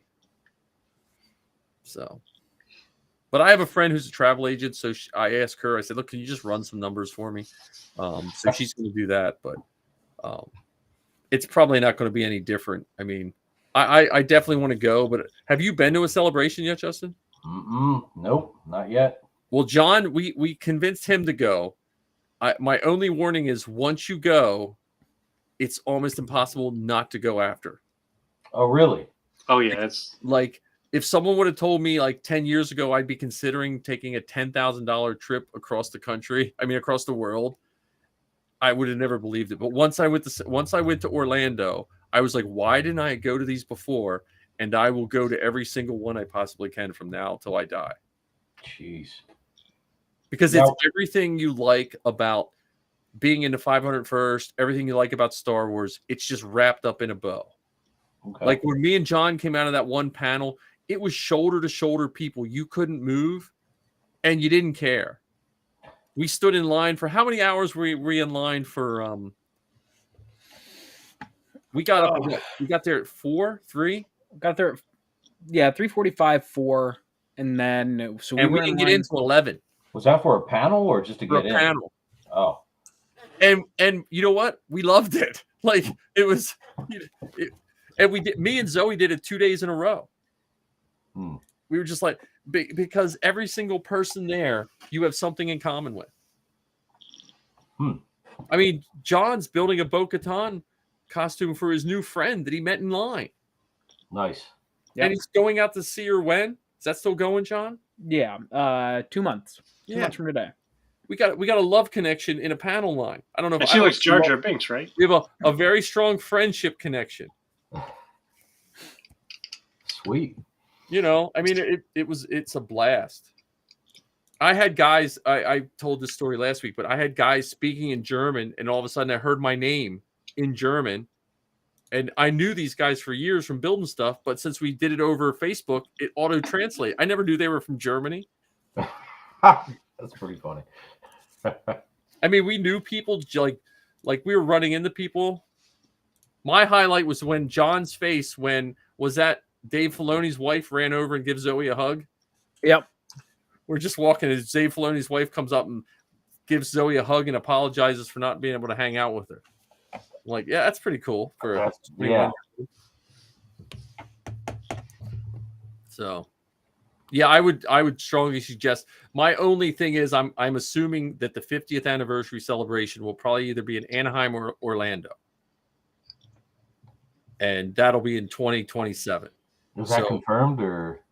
It's not confirmed, but if there's, I just knowing how Lucasfilm likes to have these anniversary things, and it'll be its turn to be in the States, so it'll probably be in Orlando or Anaheim. I either one of those is great, but if it's in Orlando, I can drive my armor down. And you said 2027 for that, right? Yeah. Do you think they do it in San Francisco? I thought about that, but I don't know if Disney is like I think of Lucasfilm, and they're like, okay, look, we can put it near one of our parks that will then expand our park business the week before and the week after, or we put it in San Francisco, which doesn't really help any of our other properties. You know what I'm saying? That's because you're thinking because of the museum opening. Yeah. I mean, that could be a possibility, but I still wouldn't be surprised if it's in like Orlando and they have a big Batu celebration. Well, with everything going on in Florida, though, I don't know if all that if they'll allow the political confrontation to get in the way of doing stuff. I could then put it in California. I'd do a Chicago. Chicago was nice. That was a 10-hour drive, man. That was nothing can get in the way of Star Wars. That's true. And that could change. I mean, but wherever I know it's going to be in the States, so that's the only thing buying me hope for not going to Japan. Yeah, I'll be pushing 50 by the time that happens. Dude, I'll be pushing 60. So, you rickety old crotch. We'll be pushing Mike's wheelchair. I'm already on dude, I'm 55. I'm like the new old Sarge. Yeah. Without the trooping stamina. Oh my! Like old Sarge has to be. I don't even know old Sarge because he was old Sarge in 07. I think he's almost 90. Yeah. Jesus Murphy. And Sarge will be the first one to suit up and the last one to suit down. And he walks faster than anybody else. Like even in the parade, we had to keep reeling him back in. Was like, Sarge, you're getting too far ahead. He was like almost into like the next group ahead of us. Yep. Like, dude, you got to fall back, man. But yeah, Justin, you'll have a blast. And if your daughter's doing Sabine, except as soon as she gets Sabine done, she's going to tell you what her second costume is going to be. Yeah, she wants. What the heck did she say? I can't remember. She wanted something else, and I can't remember what it is. Well, then she's a true costumer then. Yeah, because with her Thai Reserve, she wants to do. It could be a bridge crew as well. Oh, nice. Yeah, she wants to get approved with that, and then the Sabine. But there was something else, and then my son said he wanted to get like a mini TK and this and that. Like they're all into it big time. Nice. So, well, he said he wanted to be. If my sister is going to be Sabine, I want to be Ezra. That's cool. That's cool.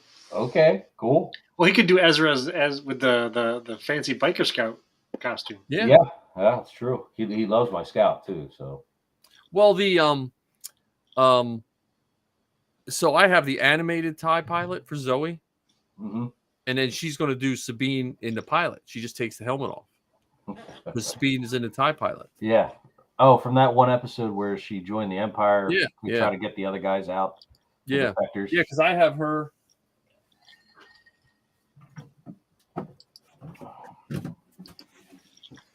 This is her Sabine bucket. Cool. So, well, when your daughter, we'll have to get your daughter on Zoe's show. Yeah, I think she would probably like that. Those two would hit it off. Yeah, well, her and Lindsay both can do the show sometime. Yeah, that'd be cool. Well, have you ever seen the Death Watch Girls? There's a group of that, or Yeah, there's two. It's a mother and daughter that do Death Watch Mandalorians, oh, okay. and it's the wife of one of the guys from the Dad Batch. Oh yeah, you had mentioned them a few times. Yeah, so if you check them out too, because if you show your daughter those are pretty easy because they're based off of the animated Death Watch, so there's not as many armor pieces. Where they have the wraparound leg holsters and all that stuff. Yeah. Cool. So, but yeah, I'm really. You do a Mando family. Yeah, could do a Mando family. I know. Also, my son was saying about because he loves my clone now that he wouldn't mind having a clone of some sort. And I don't know. I think clones are making a comeback. Oh, I think so too. We have 3 cadets that are building clones. One of them is a Republic Commando, which is like that's like the Ferrari of the costumes right there. You try to do with the clones. I mean that's a slick looking costume, but very difficult build. And the armor, I know, is not exactly easy to come by. There's very few people that make it. Does Imperial Surplus still make that? That's a good question. There's a lot of clone armor floating around that never got assembled in our garrison. Yeah. So they just got to fight it. Sure, right there, John. I just have to get my command. Did you notice that little fit? I need clone armor. It's not even want anymore. I need it. And Mike got his kit for $300. Yeah, I bought it from I forget his name in the garrison. Really? Nuts. Yeah, I bought it last spring, I guess. Mm-hmm. Huh. That's a full set too. Yeah, it's a full set. Already built or the helmet because it has the I like the thinner helmet, but I have the molds for both helmets too. Phase 1 or animated or what? I have animated. I have the skinnier version and the wider version. Dude, you should go animated and join Wolfpack. Huh? You should join the Wolfpack. Get one of Commander Wolf's guys from the animated group. Well, yeah, I like Commander Keeley. Okay. Oh, that's right. Yeah, you had rap with me about that. Yeah, so I like him. I thought about doing one of the Wolf guys too. But again, because I'm not as skinny as a clone, it's easier to do a commander because I can hide that with, just like you said, I can hide it with the camera, and I have the shoulder pauldron and all that. I can hide. You got to hide the cheeseburger cuts, man. The cheeseburger adjustments. Well, mine's just tofu gut, I guess. Yeah, there you go. I'm like the world's fattest vegan, I think. Well, that Keeley helmet, man, that's a crazy design on that. You got the red here on the side that curves around. That's a lot of detail on that bucket, dude. Well, I made the patterns already. So I have an old one that I use to do all my patterns with marker. Yeah. And then I cover it with painter's tape and then cut it out. And then I just made a pattern that way. Okay. That's how I did a lot. Before I bought a Cricut with Sabine, I would lay a piece of plexiglass out and I would hand sketch what I thought it was and then make painter's tape and cut it out. And now with the Cricut, I can do a little better. Yeah. Well, John, just be careful. The clone, it's kind of a hard build, man, with those clones, and it has to fit your body. If you gain too much weight or whatever, it's going to be difficult to get in that thing. Yeah. I think you're okay, John, on the weight part. Yeah. John, for now. His camera adds 60 pounds and he only weighs 75. Yeah. Well, I was able the realistic clone, the Phase 2 Clone Commander Thyre. I'm actually for my submission photos, I was able to sit down. I was able to take a knee quite comfortably, actually. So nice. I was really happy with that. But the animated Commander Wolf, forget that. I'm once I'm in and I'm standing up, and that's it. I'm done. You got to stand up the whole time. Yeah. Well, if I ever have the extra hundreds of dollars to do a couple molds, I want to do the that clone ab armor in rubber. That's a lot of weight, but yeah, that could work. Well, it help with your flexibility. The rubber I use for her shorts, like for her 000 shorts, it doesn't have that much weight because you don't have to make it that thick. You can back it with just something. You can actually back it with something stiff, either in between layers, and it's lighter than you think. Okay. Well, I know that's the big problem because when you sit down, the cod piece goes in the abdominal section, which goes in the chest section, which pushes it up into your neck, and whatever. It is what it is. That's it's nice to see clones again. I mean, there for a while it was all clones. Yeah. Like, and I was like the only TK for the longest time, and then the clones just disappeared all of a sudden. They got replaced by First Order. Yeah, yeah. First Well, Order First Order, TKs. we didn't have as many First Order people as I thought when it first came out, because we had like Wally and I think Dan Belts. Yeah, I know Todd, one guy in our garrison, he's building a First Order. But it's just, I think I had to do with the company that was making it. What's the name of them? Novos or not? Novos, yeah, Novos. Now I know Puck has one in Lancaster. Okay, yeah, he had mentioned about that because Dia Novos wound up shipping all them. Okay. When the company took over for Novos, they part of the agreement with Lucasfilm was they had to make all the orders come, make them come, or whatever, make them come due. Okay. So, well, John, what clone were you thinking about doing? Any particular one? There's so many colors to choose from and varieties. If I had unlimited money and unlimited resources, I would do the realistic Phase 2 Captain Rex. Ah, okay, yeah. Because that's a good one. Jag Eye Hunter on Instagram, I forget his actual name, but he just got elected as the detachment leader for the Clone Trooper detachment. Every time I see his Captain Rex, I just a little part of me dies inside because I want to do the costume so bad. Yeah, Rex is that's a good one. There's a lot of people that do Rex, but very few can do it right. Emily Schran, remember Emily Schran from Old Line? Okay. She did one of the best Rexes, and it was funny because she used to always tell this story. She got in an elevator with some people at a con, and a one woman came up to her and said, "I love a man in uniform." And Emily said, in her woman voice, "So do I." But she used to do a really good. Now hers was animated, but well, one good thing about clones now is they are officially starting to implement on the CRL that you can have seams in the calves. That way you do not have to do that stupid spoon technique and make it seamless. That spoon technique, I think I went through 2 or 3 sets of calves. And I just could not get it right. I kept trying. And that was another thing that kind of deterred me from finishing Thyre. And once they said, "Oh, you can have a seam now," it's like, "Whoa, giddy up, Buttercup!" I was all over it, man. Yeah, get it done. Well, I have Gunji into work for Safi. Oh, okay, yeah. Not the pilot, the Wookiee. Oh, okay, nice. So, too many long talks with Marty when we were in London. Yeah. And he was telling me how he made the suit. I was like, I think I could, because I don't have to latch hook it. Missy and Safi are going to latch hook it. So nice. And she doesn't have to wear stilts. Because Safi's like 5'6" or so. So, I gotta say, I think I like as far as backtracking on the clones, I think I like realistic just a little bit better. I know there's more parts involved, but I mean the belt's kind of cool, and the knee pads and elbow pads are kind of built in. But I don't know. There's just something about the realistic that just, I don't know. It's sexy. It just is. It just looks right. Yeah, absolutely. It definitely looks like. That's blasphemy. Blasphemy.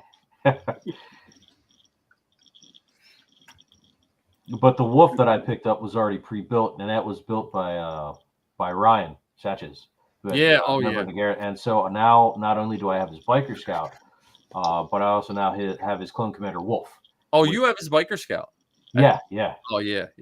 Yep, I have that, but I had to make a lot of modifications to it over the years, particularly to get it approved. So, but I've added a lot of weathering to that. I love weathering, which is another great thing about a clone, is weathering. It's so much fun to do that, to get that black ink and just dip it on there, dab it off, and then get a little damp, sponge, just kind of flick on the scratch marks, and then on the paint you take your high grit sandpaper just real quick over top and weather it up and make it look like a good scratch. Here, since you're talking your biker scout, look here, there's Dexter's new artwork. Oh, I like that. See, I don't have those knees. I still have the old knee pads. Yeah. Oh, that's cool. I like that. That's a sharp looking scout. He's one of the hosts on our other show. Oh, okay. Yeah, his artwork is stunning. He'll be a guest on the Best Car Bucket soon. Yeah. Yeah, I need to get my schedule worked out, man. It's not even funny. Do you need me to come and produce your show like I produce Zoe's? I got to crack the whip over there. I might need you to. You don't want to go out to Ohio. Nothing good happens in Ohio. Nah. No, I'm telling you, the podcasting, and I think the costuming people were affected with it too. When COVID hit, in theory, you were thinking, well, I should be at a podcast all the time now. But I feel like since we spent so much time sitting in front of computers, it almost hurt a lot of podcasts. Because the last thing you wanted to do was go sit and talk to more people, across the screen. Because I know it hurt Zoe and Lizzie for a while. They just couldn't get motivated to do the podcast there for a while. Because I think they're only on episode 265, which they should be, slightly more than that. For only. Yeah. Oh, that's it. Hey man, I'm a slave driver, man. When it comes to I gotta crack that whip. Oh my. But I have been promoting this show and the Best Car Bucket, and I have been getting better, But I argue with anyone. Listen to our first episode, and I say to these guys flat out, I will promote Zoe's show before ours. I said that. It's not. I don't know how many times I have to say it. It's not about what comes first. It's just if it follows the sentence. I just forget. I've been promoting for 8 years. It's hard to. I at least promoted our show when we were on stage. That's true. Well, you were on stage for your show. It's hard not to promote your show on stage for your show. Yeah. No, Justin, I had to follow him around, and he'll be talking to people about Zoe's show, and then as soon as he's done, I would just interject and be like, "Yeah, we have a show too. It's not just his daughter." You would know. You wouldn't know, but. But John had a. I think we underplayed. John had a pretty good crowd for his first show, and that celebration. Come on now. And the stage for the podcast was not in a convenient location. You had to fight through a sea of people to get to that side of the building, and then go up 2 escalators to get to where the shows were. Well, they were successful though. Spot. They were successful. Huh? The show, they were successful though. Everything worked out. Oh yeah. Good. Yeah. Yeah, you can listen to them. They post. They're fantastic. Yeah. When I get a few moments, I'm gonna have to try to listen to some of that stuff, man. Well, or at least put it on when I'm down in the shop working. Yeah, and Zoe lucked out because Matt said he would do it, I was just so. It was so nice that he did the show with her, because he just came from getting a tattoo of Yaddle of all people. So. I think he had. I don't think he had to get it for work, but I think they convinced him. Lucasfilm convinced him because he did a show. I think while he was getting the tattoo too. So, hey, speaking of music, real quick, maybe this brings up a weird question. What do you guys like to listen to while you work on your armor? Podcasts. I actually usually listen to clips from shows I've already seen. Okay. So I'll just throw on a compilation of Parks and Rec, Brooklyn Nine-Nine, or Futurama or something like that. Okay. Just easy listening. Yeah, for me it's Star Wars soundtrack, because if it's a podcast or a show, it'll get my attention and I'll pay attention to it. But if I have a soundtrack on, it'll, especially if the soundtrack goes with the costume. So I've been listening to the Mandalorian soundtrack, so I'm working on those kits. So or when I'm working on Krennic or whatever. I guess I'm the oddball out. I listen to classic vinyl. Yeah, there we go. 60s, 70s, 80s stuff. I do have a mix with AC/DC and Weird Al and a bunch of other stuff that I do if I'm caught up on podcasts. The greatest thing I bought for my shop was the Ryobi Bluetooth speaker. Same as the drill. And so that's because then I just sit my phone away from where I'm working, but I can listen to it, But my neighbors all think I'm weird because my garage is full of naked mannequins, and I'm usually have like some weird thing sitting in a driveway getting sanded on. Well, when I was at your house the other week, picking up some parts and whatnot, and if it wasn't for you standing there, I wasn't sure because when it was open, it was just half naked mannequins everywhere. I'm like, what the heck am I looking at here? Oh yeah, well there's only one in there now, but at one point in time I had about 12. Jeez. And I just like, and the female ones, when I'm working on like the girls' costumes and I have the female mannequin, that just seems weird sometimes. So I'll stick like a t-shirt on it just so people don't think, Okay. Why is Mr. Hinton rubbing that doll? Yeah. So, but yeah, I'll have to, we got to finish our Tuscans one of these days because all my Tuscan cloth is still sitting out there. I still have that giant piece of monk's cloth, and I got the inner robe cloth sitting there too. So I'm just not taking on new projects, but I'm causing these two gentlemen to take on new projects because. Oh, you're burdening them now. Yes. Well, no, I think they've become me now. Oh. Yeah. Well, we have seven. We have 7 costumes in various states of work here in the Bishop household. Oh God, I don't even know how many I've got in the works. That's always fun. I have like 4 tables down in my workshop, and there'll be one on each there. So like, I'll spray paint something, and I'll just let that dry. And then I go over to the other table and glue it. And while the glue's drying, I can go over to the third table and start Velcroing stuff. Yep. And then by that time, the paint's done, and then everything gets swapped around, and I don't know, just always spinning around the shop. My gluing is I have to go to the Strasburg Railroad to get the good kind of glue at their hobby shop. The CA, they have all the different kinds of CA glue, like the thick and the thin and all that stuff at the little train shop. Oh, okay. But if I buy it in the big bottles, my daughters tend to borrow it, and then I'll come in and it'll be laying sideways. And super glue laying sideways is not, a good thing. So I always have to have an overabundance of super glue and zip kicker.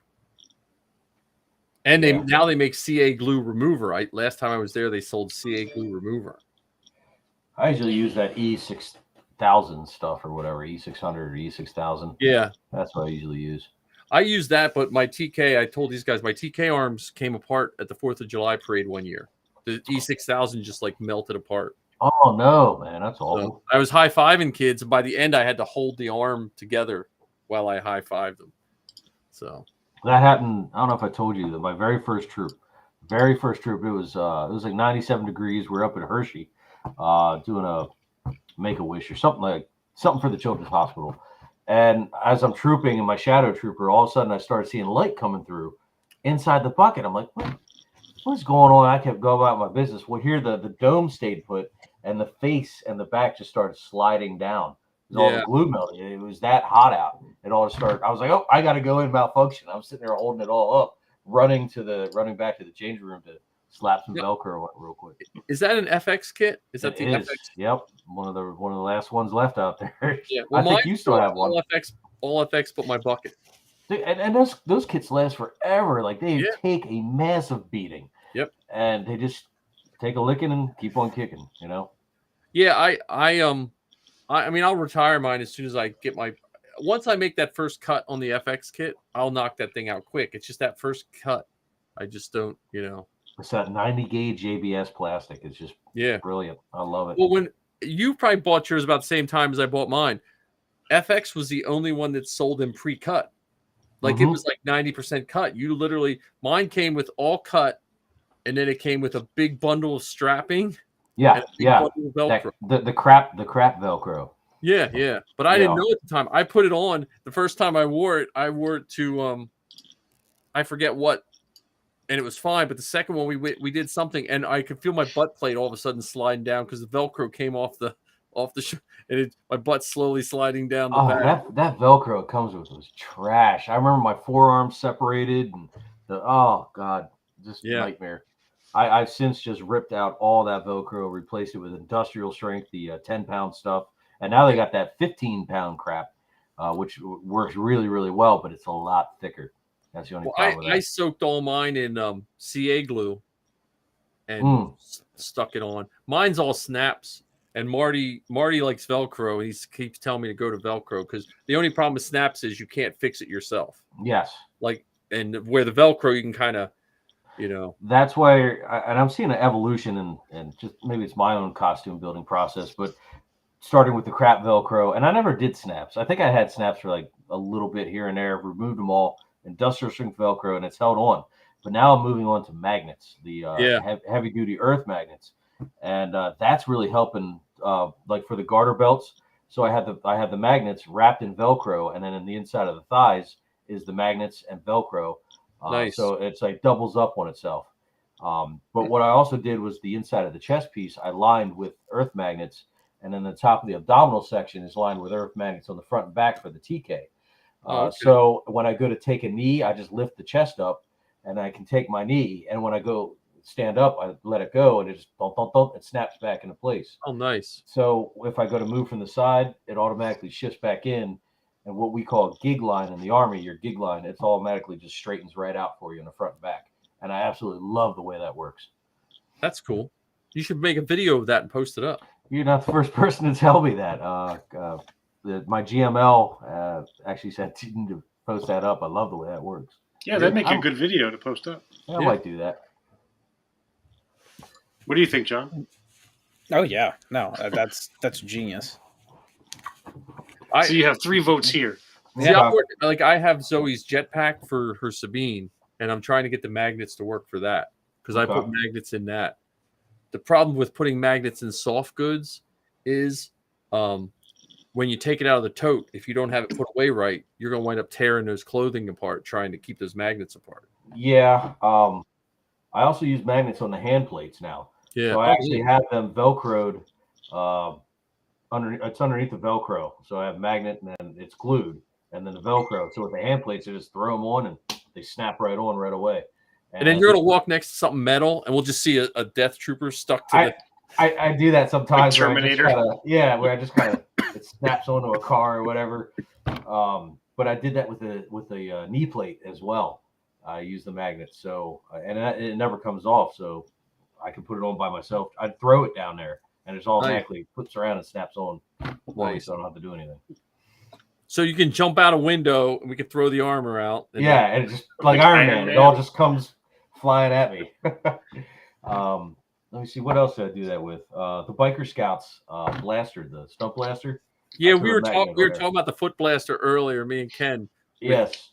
So I threw a magnet on the blaster and then on the inside of the holster. And so I can drop it from like waist height and it goes down and click. It just clicks right in. And also it helps for when those filthy little creatures, those Jawas, when they're running around cons trying to steal your stuff. Yeah. I know when they're trying to take it from me. That's cool. Filthy creatures. Well, I don't mean to be a party pooper, guys, but I'm going to run away for tonight. All right, man. I'll see you, Ken. It was good to talk with everybody. Thanks for letting me hang out with you guys. All right. Yeah, looking forward to trooping with you. You're working on that Beskar. Yes, sir. All 4 of them. Yes. Come on. See you later. The armor can make it. You can do it. I'll see you. Where's my gravity hammer? So have a great night, guys. See you later. See you, bud. It wouldn't be a bad idea, and that's something I'm starting with my garrison is we're going to be doing, I know they did it during COVID a little bit, but virtual armor parties. So where everyone just kind of gets together and, just talk shop and build stuff together. If they have any questions, you got experts there that can help out. That's cool. Yeah. Yeah. I mean, I've only been to the Mando Mercs armor party, I think. And I was at one or two of the bash when they used to do armor parties at the bash. Mm-hmm. But again, mine comes down to time. My time never lines up with like this week, the 501st week of Star Wars is like a terrible week for me when it comes to trooping because I wanted to do that one that they have in E-Town. Yeah. But I won't get home from work till 5:30. By the time we did it last year, we tried to help out and do it. But by the time we got there, we had to park like 2 blocks away and suit up in the car for like an hour. And I'm like, I can't do it I'm getting too old. I can't do it on a school night. We don't have any troopers signed up for that. We may have to. I know. cancel that one. I was trying because Safi has a night class, so Safi can't go. And so I was like, yeah, I can't because the soonest I would be there, and that means if everything goes perfect, would be like 7:00, and it's over at 8, and I'm like, I can't. Yeah. Well, there's a large amount of troops to pick from anyway. If you want. Yeah. You know. Well, like the was it the baseball game? That's too early. At the Barnstormers, yeah. Like 4:30 or something like that. Mm-hmm. Yeah. So this stupid job I have to pay my bills. Dumb jobs. You know. And but it's good though. It's good to have. I mean, it seems like we're getting a lot of, publicity and people are having a good time. I haven't heard any complaints, so Are you referring to like Karita or Karita? I'm saying I haven't heard any complaints. So no, just a small few here and there, but no big deal. But I mean, you take all the complaints. I mean, sometimes complaints are a sign you're doing something good too. That's the way I've been trying to look at it with silver linings. But yeah, the feedback has just been incredible. We've gotten 2 members out of retirement that are coming back. Oh, that's cool. And Bill Burke and I can't remember the other guy's name. But I know we have 2, and then let alone we have 15 cadets already this year. That's nice. Coming in, that's a record. Yeah. So PR, that's that PR uptick. I let my PR go loose. I stacked the team up after I was already elected, and then I brought members in. Yeah. In case there was an election, because nobody was there to run against. But in case there was, I didn't want some like stacked up team and have 20 people in there. Cool. I wanted to wait till afterwards to bring these members on to I know I only know my PR from doing stuff for Zoe, so I know how much fun that can be when you get people that enjoy it. Mm-hmm. And they're having a blast. So cool. But we got, let me see, we got our costume talk. We got, what else do we got, John, before we head out? Any troops coming up, John, that you're going to be at? Not this week. But I've got my May 4th weekend is all booked. I know that. Comic Book Day? We do have an event for Free Comic Book Day, but I don't know if I'm going to be able to make it. Yeah. So, but I know I've got the Akron Rubber Ducks game on May 4th. I think there's something in the morning that I might actually try and do and just do a doubleheader on May 4th. And then May 5th, we've got the Akron Zoo. Oh, okay. So cool. Zoo events, they're fun. How about you, Justin? What do you got? Where are you going to be? Oh, where am I not going to be? This Saturday, I'm going to be up at Robizonia. They're doing a tabletop event for kids, for scholarships for kids, trying to get money for kids to go to school. So that, they're going to be playing Magic and D&D and Warhammer and all this, and we're just going to be trooping around them. And then May the 4th, I have an event that day. When the heck is that going to be? I can't remember where. There's a library event in Easton. I'm going to be there on that one. And then that Saturday, I'm going to another event. So, what event is that? Free Comic Book Day? No, we're doing. When is that? That's the 6th, right? Karita rides the trolley up in Scranton. Oh, okay. Yeah, so we actually got a hotel for that weekend to spend the weekend up in Scranton, the Electric City. So, and then it's just Mother's Day Make-A-Wish. It's just, oh my goodness, Lafayette Fire Company. It's just every weekend I have an event coming up. Yeah, I got to check the Make-A-Wish Day. I got to check that. And then, because like I said, we're trying to get our schedule. Your kids will be this age soon, but we have 4 schedules to have to align, Yeah. If you can make it out for the Mother's Day Make-A-Wish, man, that'd be great. I think I'd like to, especially I know with Quinn has done so much with Make-A-Wish, and Quinn's such a good friend. Mm-hmm. I just have to, like I said, for me, it just depends on what the girls are doing, and then what that, because a lot of times if they're working, I'm fixing something that needs, like I just finished a bunch of home repairs that needed done after celebration. So, Okay. but yeah, I'll have to look at the Make-A-Wish. It's just because I don't think I've done that yet. I might have maybe years ago, but I don't think I've done that one yet. It's a fun event. I mean, you have what, 300, 400 plus trucks out there. It's incredible. Yeah. All the festivities, the activities, the food that's there, and they love us. And a lot of photo opportunities with all the trucks and tractor trailers walking around, the fire companies, the police cars. I think Marty's going out. I think he's bringing Chewy again. So I know we had him and Dan last year. I think Dan was the emperor. Yeah. And I'll probably have I'll have to see what the girls are doing, what I want to do. Get my TK out, because I know there's a street fair that I did last year with, I think it was with Delaware or something, or Maryland, but it's the day we're filming. We're filming that day, June 20th. Is that when the next film's coming up? Is that what they rescheduled? Yeah. Is it? No, it's a 10th. I don't know. John, what do you know when the filming is for next one? June 10th. June 10th. That's our next filming. Okay. But again, I got to I'm like this until June 13th, the end of the school year is my busy time.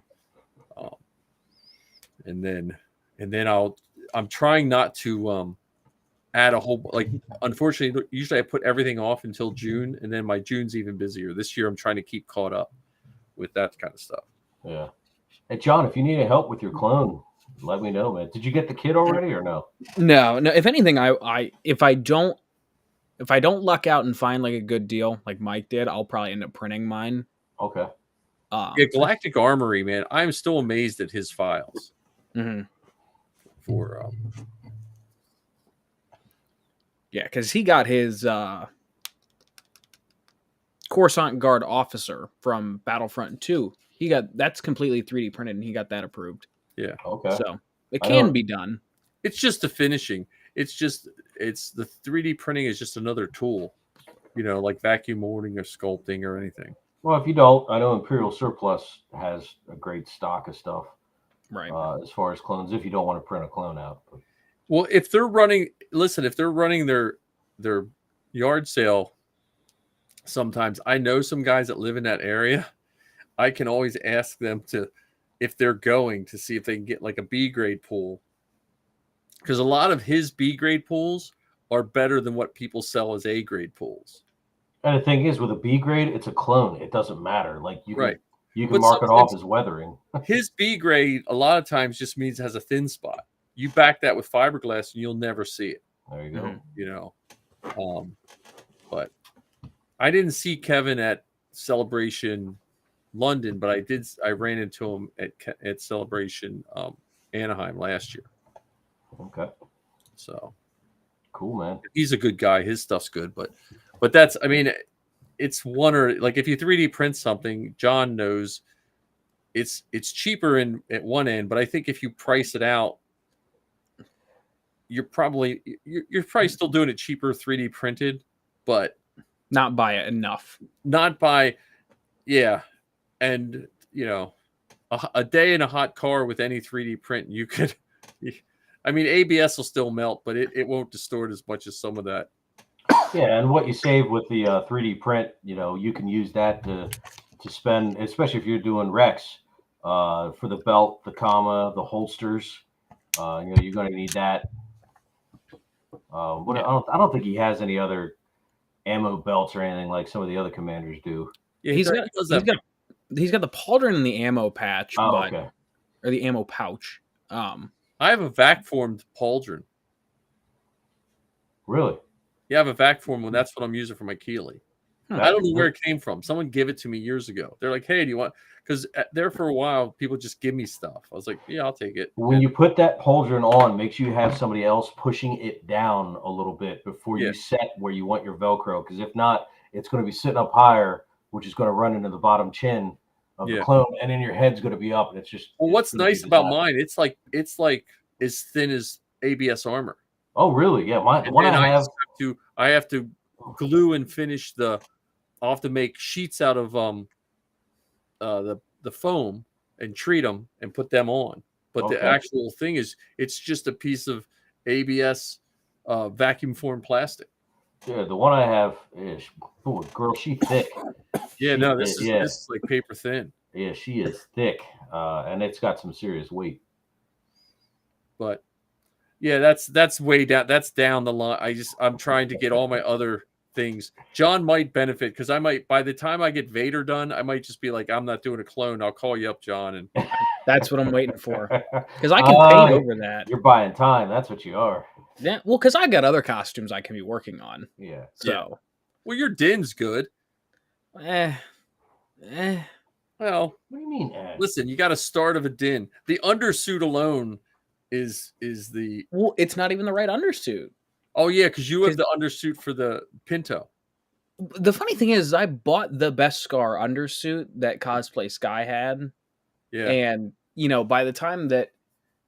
Well, because obviously, Din was done when I met you. Right.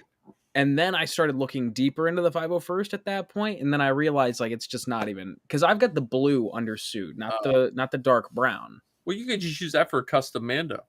That's what I'm gonna do as soon as I replace the undersuit. Because the only things I have that I should do is I just need to print a new helmet. Yeah. Because I've just been using the Black Series helmet to be lazy. Yeah. I need a new helmet. I need a new bandolier. I need the real boots, and I need to do the shins. Other than that, I mean. Remember those kids that Zoe knew that were doing the armor at our house? And that one guy did the graphite method. Mm-hmm. I was amazed at how nice that came out. It's nicer than you would think. I know, because that's what I use now. Yeah.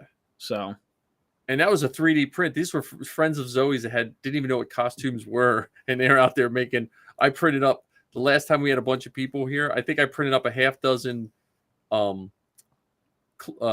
Mandalorian helmets and a dozen Tuskens, and we were just it was half of us building Tuskens and Zoe and her friends were building Mandos, and one guy wanted to try the graphite method, and again it looked really nice. He painted the whole thing black and graphited it, and it came out really nice. So awesome. But yeah, well, I'm gonna play our outro music and then we'll say our goodbyes, but because we're getting late. And but let me I gotta find my we have our new outro song, so you get to hear it, Justin. Fantastic.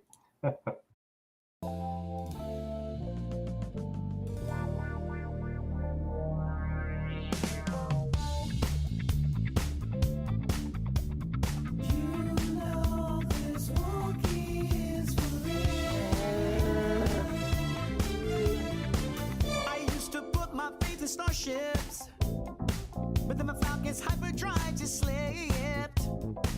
I used to worry about the future, but then I threw my caution to the wind. I had no reason to be carefree, no, until I took a trip to the treetop side of town. Yeah. You know I heard that wicked rhythm. Hey, I had no choice but to get down.